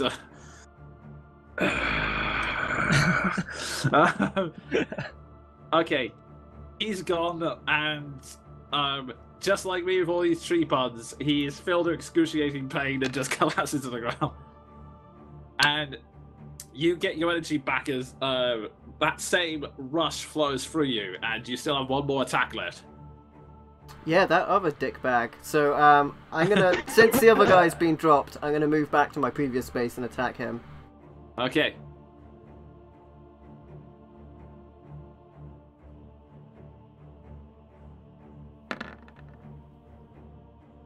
That is a definite hit. Roll your damage. Sorry, that was me adjusting, but yeah, another firm. That is another firm hit. It clocks him from behind, and he's still, and the shoulders pierced through, but he's just managing to hold himself together. And with that, Jean, you're up. So much. It's Keldrin. Oh, Keldrin, sorry, Keldrin, you're up. Half your moving to get up for being prone. Right, I'm gonna do that. Can I see this guy? How well can I see this guy? Can I shoot him with fire? I would say, I would say Oh it'd no! be like. Actually, I'm gonna make a perception check for the sniper in the woods again. That was my priority. Never mind. Okay, yeah, go ahead and make the perception check. I would say that yes, with your keen senses, you can tell that they're still resting in the tree line around here. You can make a attack without disadvantage on it, so it's just a straight roll. Are you gonna Bulbasaur him again? I don't know. Shit. I'm hurting real bad, and I'm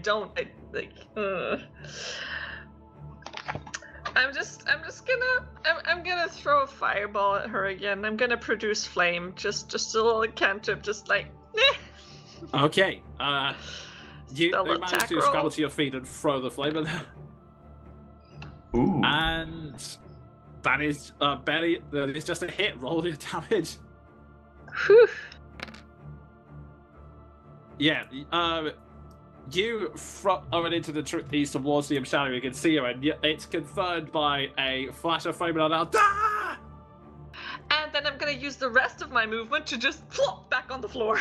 Okay. You get up and then throw yourself back onto the floor again. Yes. Okay. Take cover. And now, Jean, you're up. Okay. I see Keldrin firing, like launching fireballs into the trees. So do I know where this sniper is now? Make me perception check with advantage. Okay. Just because the fire adds extra visuals and the loud scream of pain. 23, natural 19. Yeah, you clearly see her. Okay, I'm going to, yeah, because she's climbing and that requires leg work, and I don't necessarily want to just keep, like, murdering these guys, I'm going to take out her leg and knock her out of the tree. Okay. With a crossbow shot. Why not?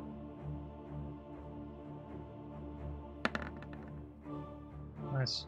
That's a definite hit. Roll your damage.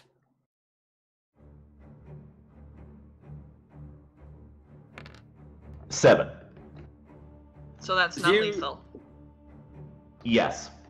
Okay. You at a leg, and she lets out a cry and fumbles, which causes her to lose her footing, and so she falls to the ground and knocks her head on a passing tree and just collapses to the ground unconscious. Cool. Now I'm gonna do a thing. Yeah, I'm gonna do a thing. 1, 2, 3, 4. Sword out. I'm gonna finish this guy. Okay, if I just get rid of that. Oops. Yeah, I was gonna say, move him to the front. It looks like he slid under all the bodies. Alright. You pass by the woman and charge straight at the still standing knights. Go ahead and roll your damage. 17. That is a clean hit. You're still taking advantage of the fact that he doesn't have any armor to protect him, so go ahead and roll your damage. 12. Another strong hit. Still tanking it, but you're slowly winning. You can see he's barely I feel like he's been barely holding on for the past 5 rounds. Yeah. It could be he's regenerating and we don't know it. That's ridiculous. People can't do that.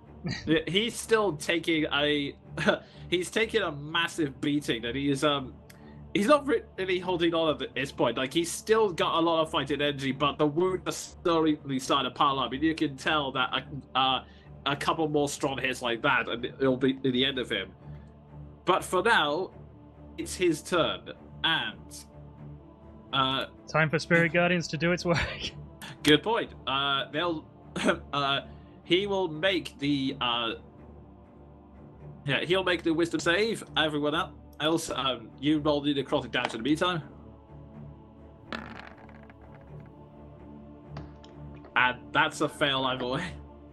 Oh yeah. So that's speaking of strong hits, let's see, that is the spectral Valkyrie slams into him, and he's barely able to keep onto his feet, like having to dig the sword into the ground and come back up as the blow hits him. And with a growl, he turns back towards you and swings the blade in your direction. Also, if there are any snipers in the trees, they should also be having to make saves. That is a good point. First off, okay, that was meant to be a scimitar rather than a crossbow, but it's the same. It's the same result. He completely misses you. With your complete focus, keeping the energy up, you're able to just sort of calmly get your longsword out and just knock the attacks 1-2. And he's now just completely bewildered and how the battle has turned so heavily against him. Meanwhile, Mr. Say, she does not succeed, and with a loud cry, she takes. Let me get to the right layer. He takes the full damage as well, and let's see. I will say, Seth, if you make me a perception check with advantage, because Lily is assisting you with that now. Okay, clearly it's just enough, along with the crying, and the assistance of Valkyries also slamming in as well. And the glowing neon signs. You can now see that they are right there in the trees. It's like the genie in Aladdin when like he finishes his song and there's the neon applause, except it's like sniper, like whoop. Okay, and they are going to let's see, they are going to start moving this direction and then try to take one more shot at Maldra. And miss. A combination of your cool, calm demeanor just casually knocking the arrow out of the sky and her panic means that she's giving herself away a bit too much. And I'm just imagining he doesn't like Saitama. Just one gauntleted fist up. And just to make it even worse, Lily goes into full dash and charges into the woods. Sick of girl.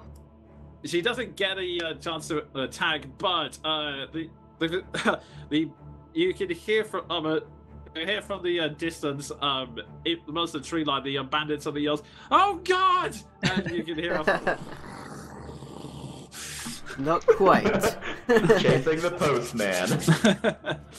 And with that, Maldraff, you're up. What to do? I sense how do you want to do this in your immediate future?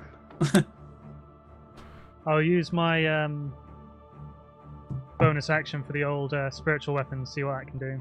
Okay, go ahead and make the attack roll. Oh. Unfortunately, it completely misses as he manages to get one last desperate block to stop the scythe coming in. And it's up to you. Then I shall just longsword him. Okay then. With advantage, because you're on the other side of an angry half-orc. Go critical. Hi, Elf, I'll have you know. Well, at least it was advantage. Yeah, go ahead and roll your damage, because that's a clean hit. You slam it straight into his chest as he desperately tries to block the scythe, and he's looking really nuff round. 1 or 2 more good hits, and he should be down. Oh my God! This guy has like 200 HP! This is one of those matches where he kicks out of too many pins. Yeah. Oh God, he's Roman. He's Roman. Alrighty. Well, that'll do it for me then. He's definitely a heel. I know a wrestling term, you guys. Hey. Okay, Seth, you're up. I use a bonus action to move my mark onto the remaining, Vistani knight thing. Okay then. Oh, Seth has got him. It's fine. I'll just go for a normal shot. Okay then.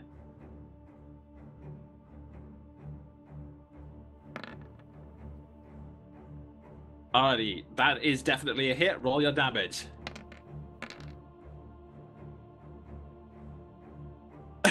The knight pulls back, covering from the longsword hilt. He whips up and he goes, "Strike me down all you want, but the Order of the Silver Dragons will not." As the arrow slams straight into his head and sends him reeling to the floor, cutting him off mid-sentence. This knight is finally down. Talk about the order of the unfinished sentence. For my last attack, I'll try and take out the sniper. Okay, go for it. Going all Simo hey hey in here. Yep, that is a definite hit. Roll your damage. It is it's a very strong hit. Like she is walking. They're trying to go away. Like okay. She tries to bring out a scimitar. Your arrow flies in and slams straight into her arm, causing her to drop it, and she just screams, "Ah!" It's, you ever one of those days where you're the mailman and you're being chased by a dog and then a sniper shoots you? That's what's happening right now. Yep. Okay, that is set done. Ward, you up. Can I see the target? Has all of this madness revealed them? Yeah, I would say Because Lily's right next to her, right? Lily's right next to her. The growling and the Valkyrie slamming into the background. I'm giving you more than enough indication of where they are now. Yeah, that's the last bad guy, right? Yeah, that's the last Okay, one. I will calmly walk over there. Ward, calmly. What? Well, the slight problem is that's a cliff, so you. Oh, I see. In which case, I'm gonna chuck my spear over there. Okay, then make me a ranged attack.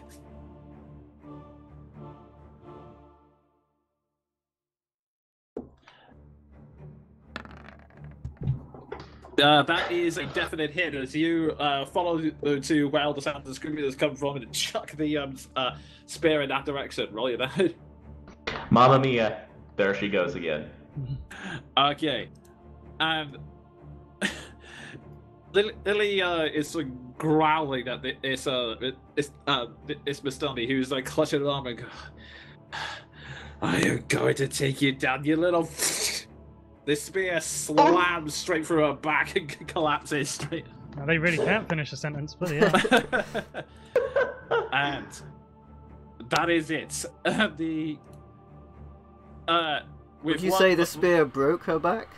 The spear went straight through. Oh my god, I just got the pun. And then the Vistani all resurrect themselves as revenants, and the battle continues anew. Oh my god, battle of the like the everlasting battle. I'm sure there's a thing like that in Norse mythology. There probably is. But yeah. I mean, long Valhalla. lost. Yeah, I was just gonna say. Like... Yeah. The whole shtick. And with that, you hear one last howl from Hilly. One last howl from Lily, and the silence. The battle is finally over. I would like to stand up, cast Produce Flame again, and just ready it to lob it at the lady, because I'm still not sure what the fuck is going on and if she's on our side really or not. I'm gonna make an important note to actually go back and get my spear. I will say this at the same time. You're slowly climbing down, and then Lily in werewolf form just slowly marches out of the trees and just holds a spear aloft. Just says in a angry voice, just as in a sort of demon werewolf voice. I believe this is yours. Oh, you do my voice better than I do. Meanwhile, John would like to survey the surroundings, look at the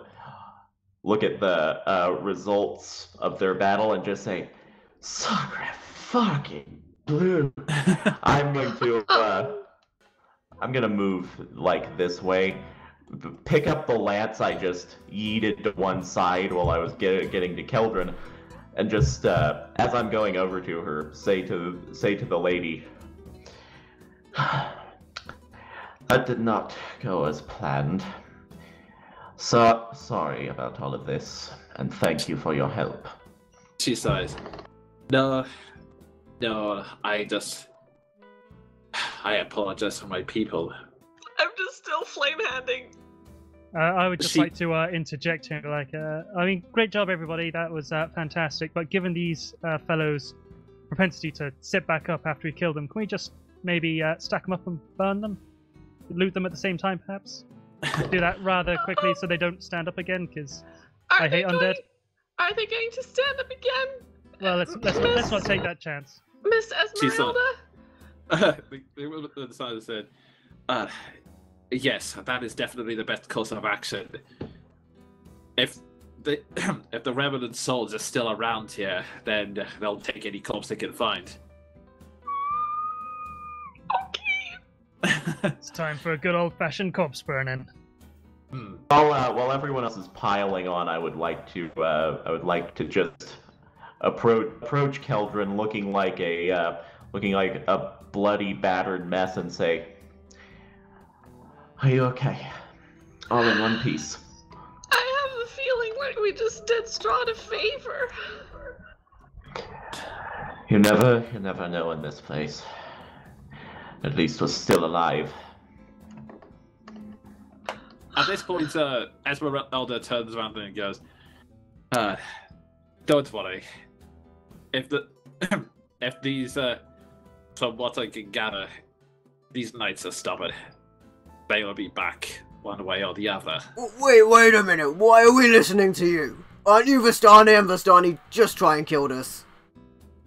He said, "I really wish I could refute those, but after the behavior, I can... Let's just say, I am Vistani, but not from around here." She gives a slight bounce and says, "My name is Esmeralda Dur Alivar, and I am a professional monster hunter." And with that, we all take a 5-minute break, I think, after all that chaos. Alright, guys. Bombshell has dropped. Don't go anywhere. We will be right back very soon. That fight was a marathon.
Welcome back, everybody. Tune in. Alrighty. Repercussions and new experience. Indeed. During the time that I passed through the break, I'll say for the purposes of expediency that you guys took the time to drag all the individual corpses and put them on the pyre, as well as put the unconscious Vistani next to over on the side there next to the cliff, and tying one or two of them up just in case. And also, I will. We have talked about it during the break, but I'll make it official now. Once these guys are at a short rest, they will officially level up. So, that's a reward for the long fight. But yes, they are pretty much level 6 now. So, and cool. For the record, myself and Seth are cross-classing into fighter. Yes, I've taken and Great Weapon Master. Seth took Close Quarters Shooter, which is awesome. I'm taking my final level in fighter for now. I'm going to take one more after a multi-classing that shall be discussed. But I am a level 6 fighter, and I am taking the Gourmand feat. okay. So I look forward to finding out what that means. Essentially, I now have proficiency with cook's utensils. I can make a substantial meal for the party during breaks. I can think of so many things I want you to cook already. I hope you can cook better than Pants Kingmaker Party. Lindsay is just terrible. I can cook a substantial meal for the party, which will allow the regaining of more health during rests. I also gain +1 to my constitution, which takes me to an entirely new constitution grade. Nice. Alrighty, and also for the thing, it's been to see when you most of the Vistani don't have much on them, and even the zombified revenants don't have all of their armor is rusted. However, on the Vistani captain, you do find 2 interesting items. The first, which I will show to the player, is show to everyone, a ring of evasion. Yo. Ooh. Basically, Yo. it will require achievements, but the ring has 3 charges, and which charge Stadium Dawn. And if you fail a dexterity saving throw whilst wearing it, you can use your reaction to expend one of its charges to succeed on that saving throw instead. I'll let you guys decide who gets that. And the second item, which he didn't get a chance to do, is let's see, that item in here somewhere. The second item you find on his possession is. We're just digging it out. Yeah, you dig it out of the closet. You find that. Notice the sword isn't strange, but it's a slightly it is a slightly altered luck blade. Basically, just ignore the wish part of it. It's been slightly depowered, but yeah, the sword is gives you +1 to attack and damage, and on your person you can call all on its luck. No action required to re-roll 1 attack roll, ability check, or saving throw. But you must use that second roll. So basically, it's 1 free use of luck. And again, I'll let you go. That should go to Maldrath, because he. I was about to agree. Yeah. He has terrible rolls. Well, and also you go into melee quite a lot, actually. And the other 2 already have their badass weapons. Well, I was going to say, I've got my new feat that I can use to mitigate some crits, so that should be quite handy with luck bonus on top of it. Yeah. Yeah, and as for the Ring of Evasion, gonna be honest, I think that goes to Keldrin. Okay, I hope to stay back from these kinds of things, but that's up to you. I will take it and not complain. How dexterous are you, Jean? I have 16. Okay, sure, that's fine. I was wondering because you're a heavy armor guy. Yeah, I just rolled absurdly high on my physical stats, absurdly high for my charisma, and then pants for my intelligence scores. Fighters don't need intelligence though, so you're alright. Yeah, my dexterity save is +3 also. So if somebody has a Okay. lower, then they should take it. So mine's 14, so it's +2, but I don't really use dex in many things besides saving throws, I don't think. But on the subject of Jean's fighting prowess, Ward will approach him. Okay. I'll say that when you do so, I'm over here standing watch over the Vistani on Andre. Pains me to admit it, John, but yet another battle where I got the shit kicked out of me, and you remain pretty unscathed. Took heed of the lessons I learned during our sparring, and I'm gonna work on that. I'm too headstrong in how I fight. I'm not too proud to admit that I can learn, I can be better. In more than one way. I'll just sort of hearing that, I'll turn my horse around and just say with Speaking to your horse's ass, awesome. Well, you were speaking side on to me, and now I'm just in fact I'll dismount to have this conversation and just say, faintly smiling for the first time in this day of days, Jean will reply, I think that holds true for all of us. There is no such thing as a perfect fighter, and to be honest, your propensity to, as you put it, get the shit pummeled out of you aside, I think you've done an admirable job. Having said that, you could, shall we say, benefit from some Oh no, armor, the compliment sandwich!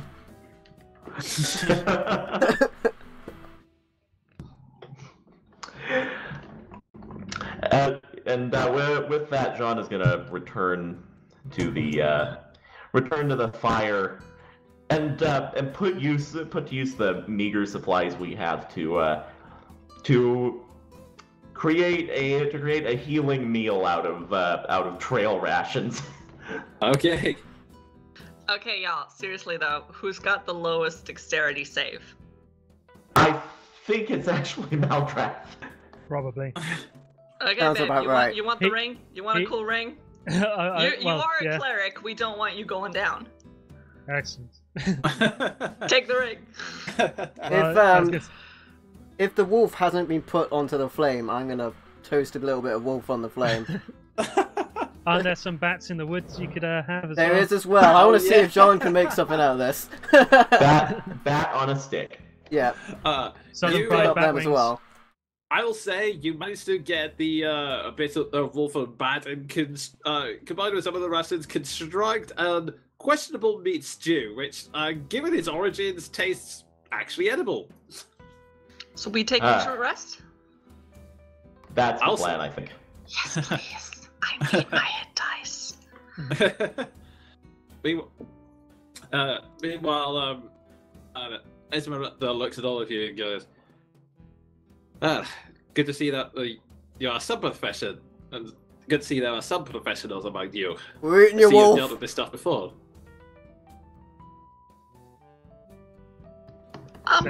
As looking up from the fire, Jean will just say, "You could say that." We've I been still assailed don't. by many a thing, yeah. And I don't understand. And how are you connected to? And I'll just go back to bandaging myself. She smiles. Well, I was from a Vistani tribe from outside of here, and well, let's just say that I was tired of the Vistani being self-serving. I couldn't live a life where I had to let others die just for the sake of our own survival. So, I decided to make up for it. And I did hear rumors about this place. I heard of this land filled with monsters, and I also heard that Well, let's just say someone important to me went in here, and I'm trying to see if I can find him. You're from outside too? Yes, I am.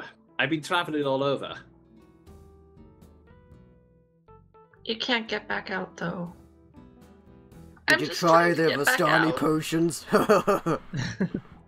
He's not. Oh, yes. Yes, I found that out the hard way.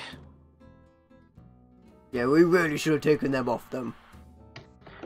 Really. Besides, unfortunately, if it's anything like my usual companion's behavior, it's probably fake. Well, yeah, Jean, I know that. I mean, we should have stopped him selling them. Jean's gonna look up from his cooking and say, one might claim that we're all victims of circumstance here, and we've been, well, let's just say, dragged into certain affairs. I can't speak for the rest of us, but I, at the very least, intend to raise my blade in defense of this place. Ideally, raise it up the arse of the master of the house. Yes, I would gladly jump on you in that one, but I think I'm gonna need to train and get some reinforcements. I already tried to sneak into his castle once, and I was lucky to escape with my life. Jean is gonna do that whole and say, "You did what now?" It was perhaps a bit foolhardy, but I thought I'd sneak into the castle and do a bit of recon. If I could catch him by surprise, even better. But it didn't quite work out as planned. They saw through my invisibility. Impressive nonetheless. That's good to know, though. Isn't the point of invisibility that you see through it? Pointing that out. Good one, Maldraff. See, right. Yeah, you're not invisible right now. If you think you're invisible. She sighed. Well, but Who invited this comedian? she said the point. The point is, they were, even though I was hidden from sight, they were still able to detect me otherwise, and yeah, it was a tough scrape. The things I do for that old man, I swear. These guys. So, But did you find him? No, only rumors. I knew he was somewhere around here, but I'd heard he had gone into Falaki, but she looks down at her coat and then looks back up. The guards refused to let me inside. You can probably guess why. Did you also do very bad things? Besides, Did you cut the arm off the captain of the guards and threaten him with it? Again with the gimmick theft, John is gonna. Besides, no.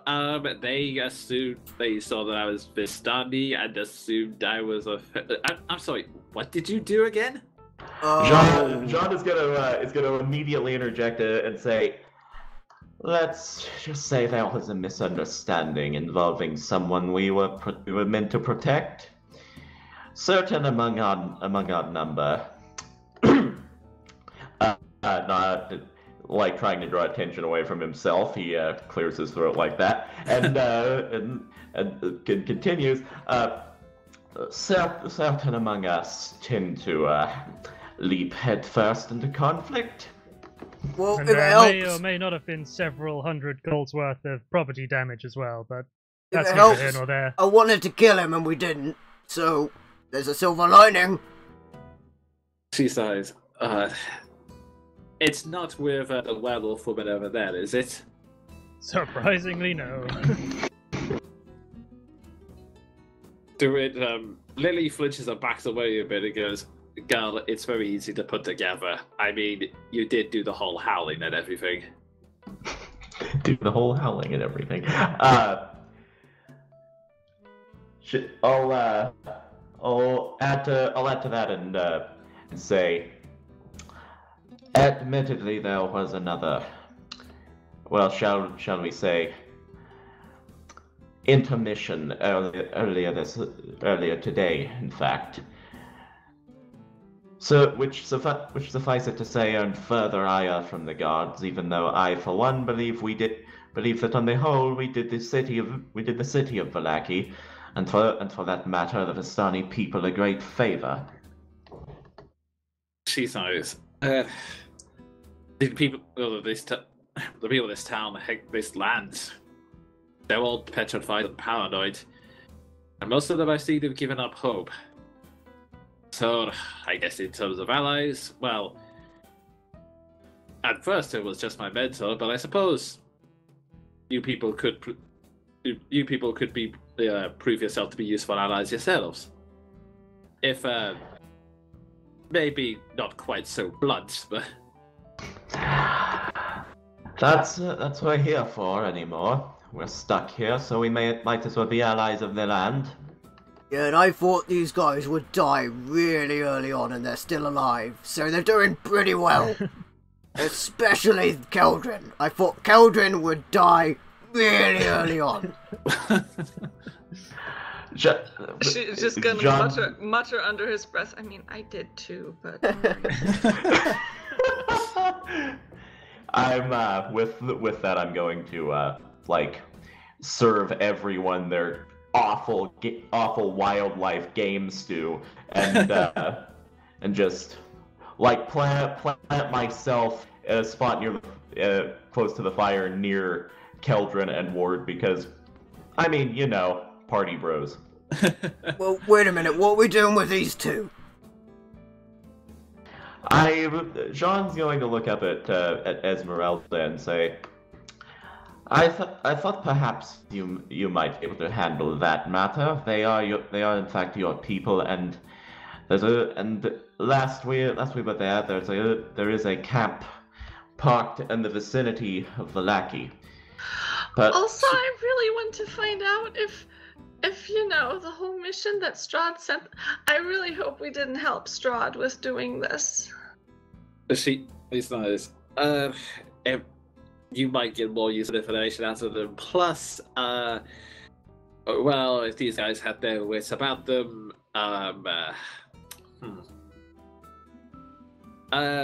well, let's just say I might have borrowed some supplies from them when I was in the camp last time. So, probably best I'm not here when they wake up.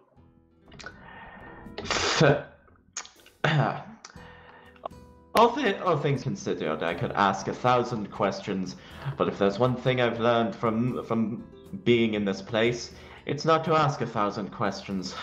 Fair enough. Well, hold on, they might have some useful information, so let's stick them in a coffin, start nailing it until they tell us what they know. Speaking of the coffin, can I inspect that to see if there's any undead shenanigans about it? Sure, go ahead. Make me an investigation check.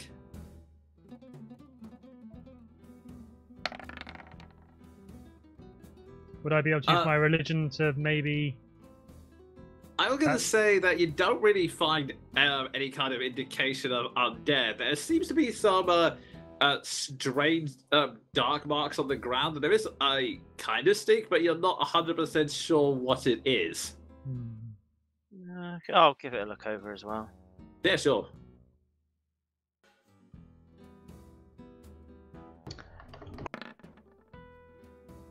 Oh dear. You do slightly better. You recognize that there's animal droppings in the coffin, but you can't quite discern what they are. It's a coffin of fucking bats, for fuck's sake. Who puts bats in a coffin? Maybe that's all Strahd has in his cellar, it's just full of coffins. Why would a vampire sleep in a coffin, but as a swarm of bats? That's something you may have to... Too extra, too goth. I cannot compute. It could be some sort of decoy. Well, they fucked me up good, so I'm glad I killed them. Well, best burn the coffin too, just to be safe. We can use it as firewood. We can use it as firewood. And while they're dismantling the coffin and potentially interrogating witnesses, I would like to say that while Keldrin is tending to her wounds like the poor bean she is, Jean's just going to glance over and say, I am sorry, by the way. Huh? What? What for? Well, suffice it to say, I should have been there sooner.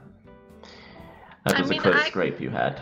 I mean, I kind of snuck off by myself, and I think I would have been fine if there hadn't been the sniper lady, but it's cool, I'm still alive, and I just kind of put, like, antiseptic on, like, bat scratches across my face, like, ow, ow, ow, ow. Well, fair enough points, I suppose.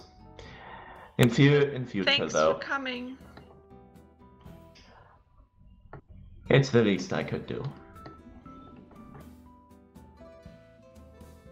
And at that point, Esmeralda turns around and goes, "Oh, as much as a pleasure it was meeting with you, I must set off. My caravan's back that way." How can we contact you again if we need you? That is a problem. I don't really have any communicating spell. But I'm sure we will meet again. If nothing else, you seem to get yourself in a lot of trouble. I mean, I'm not one to talk, but I'm sure we'll all find each other. Between the two of us. Need to find us. Try talking to the ravens. She raises an eyebrow. Okay, I will do that. Well, I mean, we don't really have a group name. I'll go. Alrighty then. For posterity's sake, though, given what the ravens know about us, just say you encountered those mad fuckers, and they'll probably know. You're literally just telling her to talk to the birds. I love it. I love it. She chuckles and goes, "I'll remember that." In the meantime, I guess I'll be around trying to see any spots where my mentor would hide out. Thought the big old house might be one, but I didn't get very far, and it seems there's... Who is he? What does he look like? Maybe we can see him if we go back into Vallaki. His eyes. He is... So help me if she describes Strahd. Or the fucking mayor. That would be awful. He said, he is an old half-elven man. Goes by the name Rictavio. You'll probably recognize him with a cane, although knowing him, he will probably have some ridiculous disguise he puts on. He likes to do things with subterfuge rather than stand out in the open. I think you'll find I'm also a master of disguise. He runs behind a rock. Comes out very confidently with his jacket on. Wow, who is this new person? I couldn't possibly tell who they are. The suspense is killing me. Actually, is it possible that he had like a caravan with the big cat in it? He raises an eyebrow. The cat's a new one, but yes, he would travel around in a wagon. Something similar to mine, actually. Well, there was a big cat in it, and it broke out, and the caravan's being watched now. He says, "Oh, great. That means he'll be on the move." He went by Ricky Tavos, something like that. Hold on a minute. Oh my god. Yeah. It's him. My notes know everything. He says, Yeah, that sounds like him. And if he attempts to smuggle in a tiger, let's see what he's up to. That means he'll be on the move and trying to find someone else. Well, I know where I'm going next. Do you by any chance know somebody by the name of the Bloody Crow? Because he went off with the tiger after it got out. Yeah, Ward will take out the mask and see if she has a reaction when she sees it. He's doing the Bloody Crow? I thought that... I've heard the rumors, but I thought he was either a legend or just a complete poser, but she... Can neither confirm nor deny that. She thinks and chuckles and goes...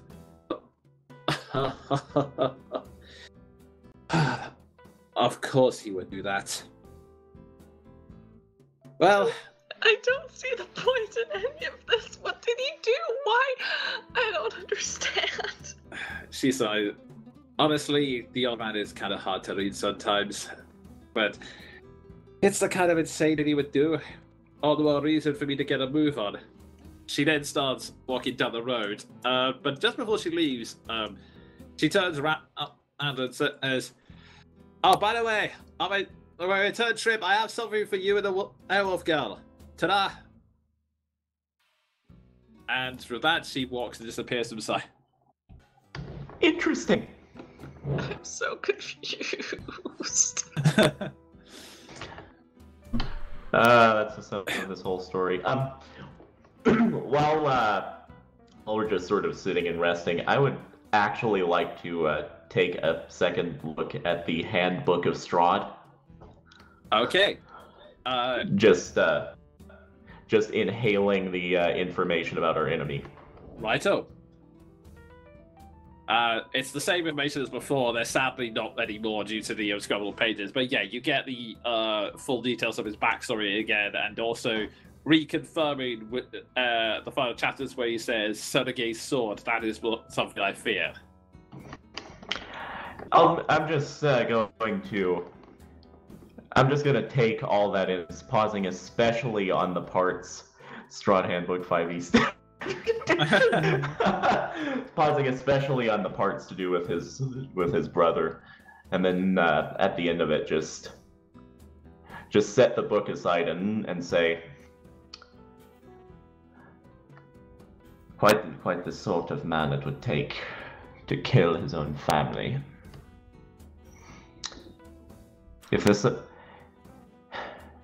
by chance the hunch I have is correct and the sword we seek has something to do with this, I admit to a great desire to introduce him to it again someday. Do you think it's safe for us to have this book? It's safe for us to be here in the first place. We're in as much danger as we always are. I mean, I can probably get it back to the Ravens. We do. I admit, we are already known to our enemy. Yeah, but this book, if we don't make it, which is entirely possible at this point, if we don't make it, then maybe they can use the book to give it to somebody else and, like, you know, keep the knowledge and stuff. But if we don't make it and we have the book and it's destroyed, then that's that. And then people are just going to have to guess for the Sunsword or something. The Ravens must have trusted us to keep it safe, or they would not allow us to have kept it. Does it look like an original or like a copy? It is definitely an original book. Like, the pages alone are kind of showing their age at this point. Plus, you'll recall that the Ravens did say that part of the reason they've been so secretive is that it took a lot for them to get this book. You know, I would have said previously that perhaps we would not make it. I think we know where we're going, and I think we stand a good chance, and you know, I think the Ravens were right when they said I needed to work on the name I gave them. But I think we'll be known as a beacon of hope in this dark land. Perhaps Sean would stars in the darkness. That's what I used to call myself and Crowley. I'd extend that to my new team. John will speak up, just sort of looking off in the distance toward the in the direction of the castle of paladins, and say, "Someone I used to know. Well, suffice to say, I was not always the one with aspirations of being a soldier or a knight. I got it from somewhere. And from that same somewhere, I got the notion, the belief, that knights should be blades of hope. Perhaps that could work." You know, Crowley always kept me level-headed. And I stopped him from going a bit crazy too, so you can lead me in the right direction. I'll put my trust.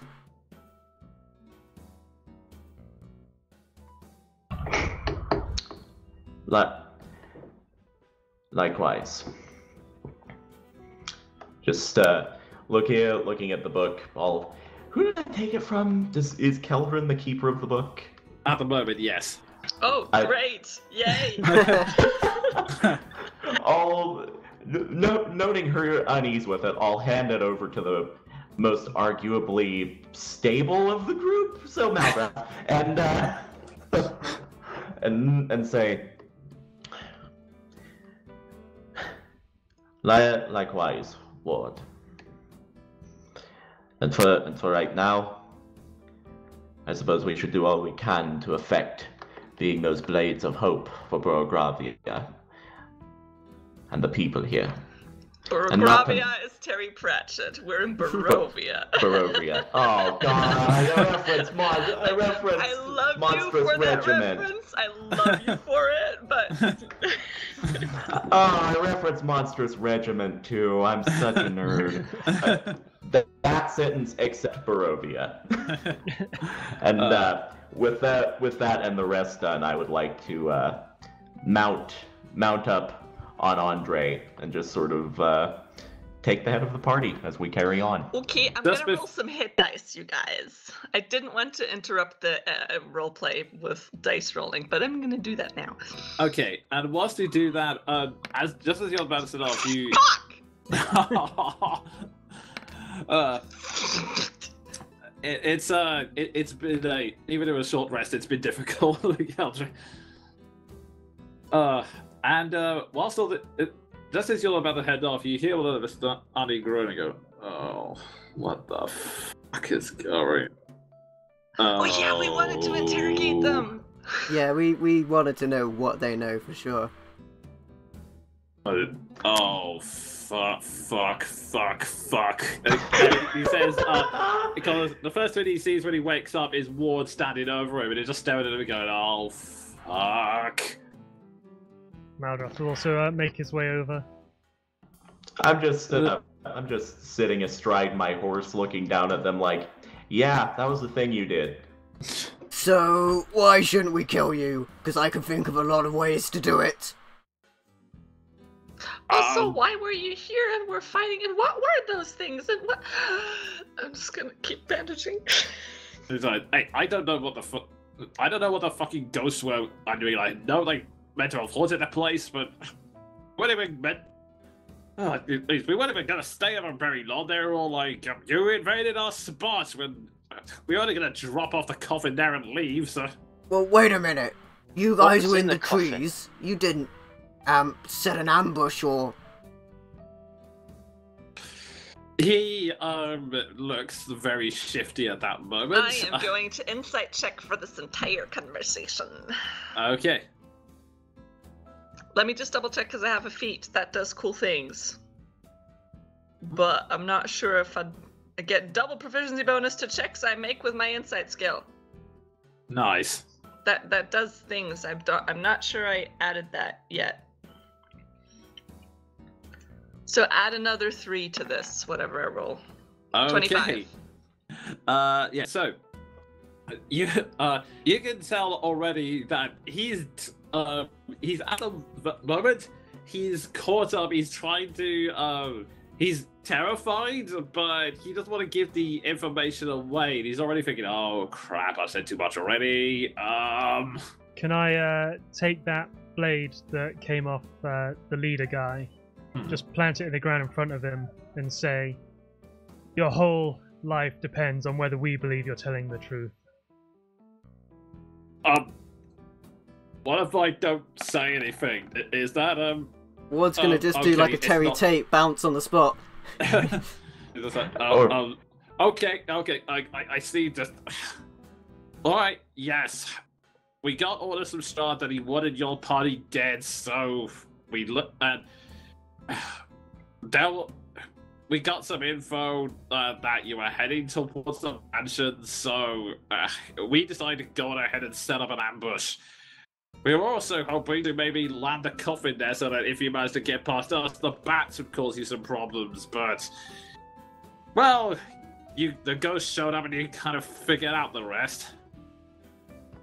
I'd like to dismount my horse, come over and just say, you know, this is not the first time today we've discussed it. We've discussed matters of the relationship between you, Vistani, and your employer. And I'll be honest, you truly do need to find a better line of work. So to be clear, the bats were in the coffin? Yes. Like, okay. They were storing the bats in the coffin. You can probably put two together. You figure out the idea that it was meant to be like a surprise thing, like, oh, what's this coffin doing here? And then bats. That was Right, okay, so Let's we were open it to up. find a coffin by itself, open up and go, oh no, bats, and then get sniped, I guess. Okay. Yes. And on that note, John would also like to add, also your battle strategy is shit. Wait, never mind that. How many Vistani are trying to kill us? All of them? Well, I don't know. Look, the only we get persecuted pretty much everywhere we go. Yes, The because only you take reason- jobs like this, we try and kill people. Yeah, If so you the let me mind fuck- boggles. Let me finish. We get persecuted wherever we go, so we have to rely on benefactors that allow us to stay in one place and be safe. Strahd does that. We stay on his land, and if anyone tries to fuck with us, he fucks with them. And so, but in favor, we have to do stuff for him like this every once in a while. No, you got a bad deal and then you sold out.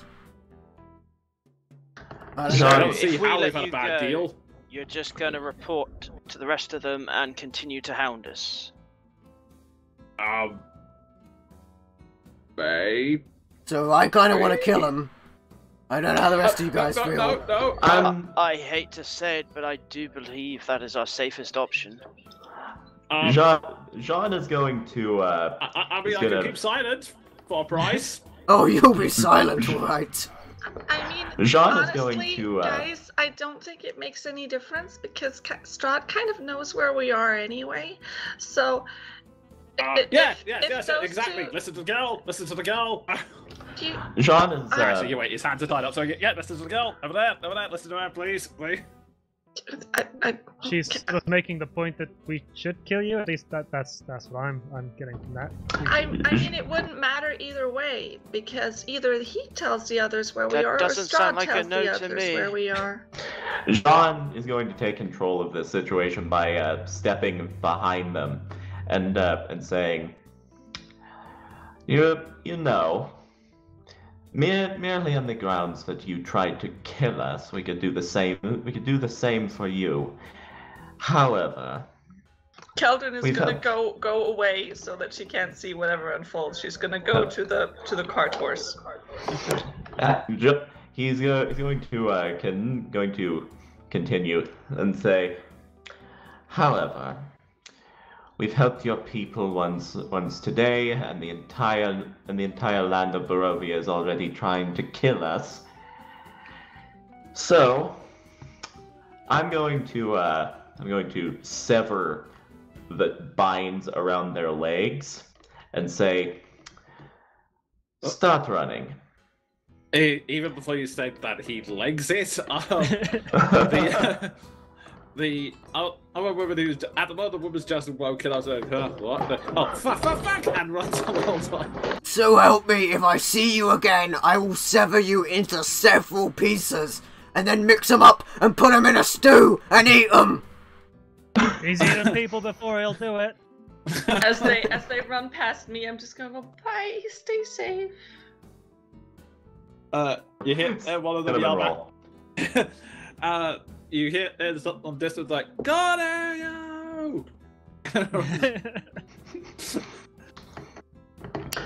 John's going to just sheathe his sword and say, "Well, I hope that doesn't come back to bite us, but at this point, everything's coming back to bite us." I hate to say it, John, Indeed. but I think you made the wrong call.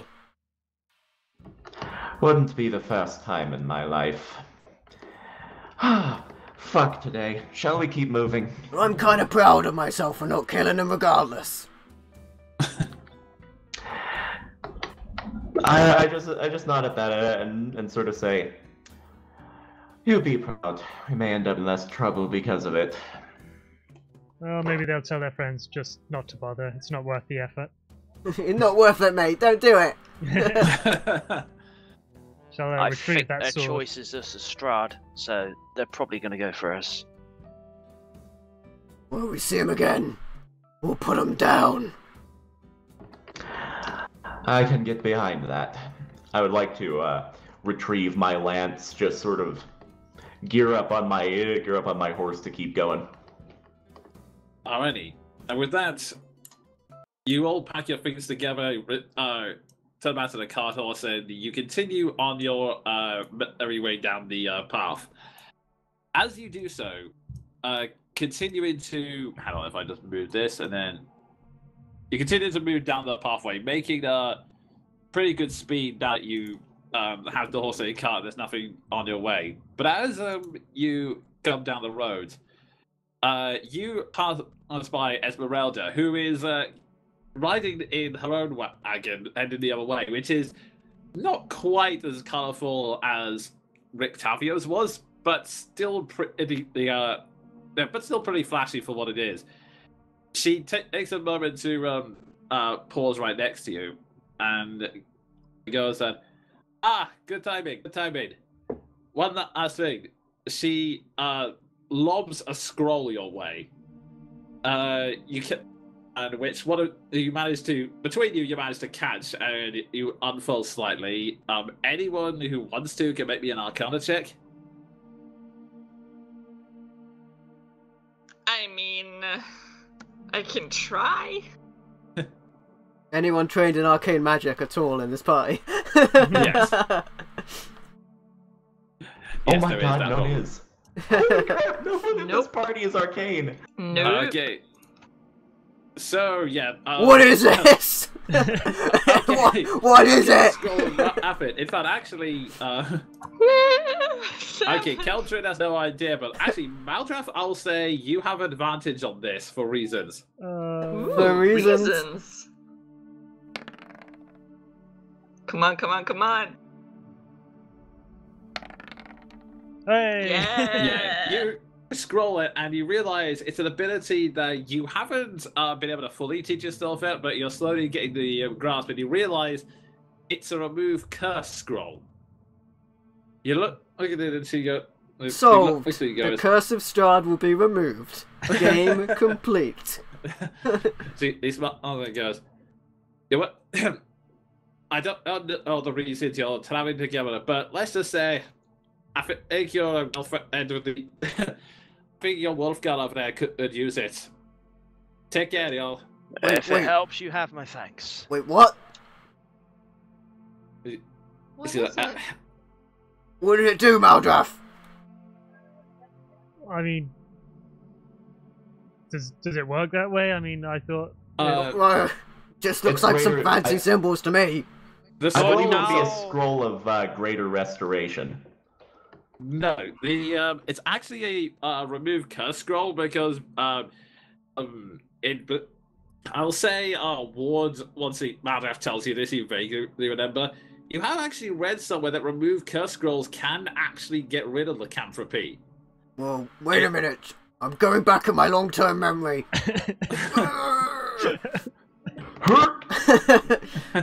Yeah, Just don't hurt yourself.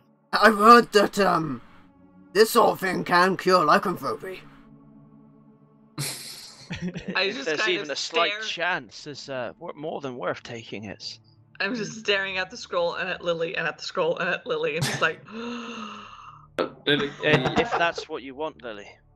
I was just going to say, not to be that guy, but having a werewolf on our side is really handy right now. There is the potential that perhaps this should be something after we defeat Strahd, with your combat prowess being all clawed and alike. Oh, that's right. We don't know any Not negatives your of this decision yet. to make. Lily smiles and says, thank you. I would...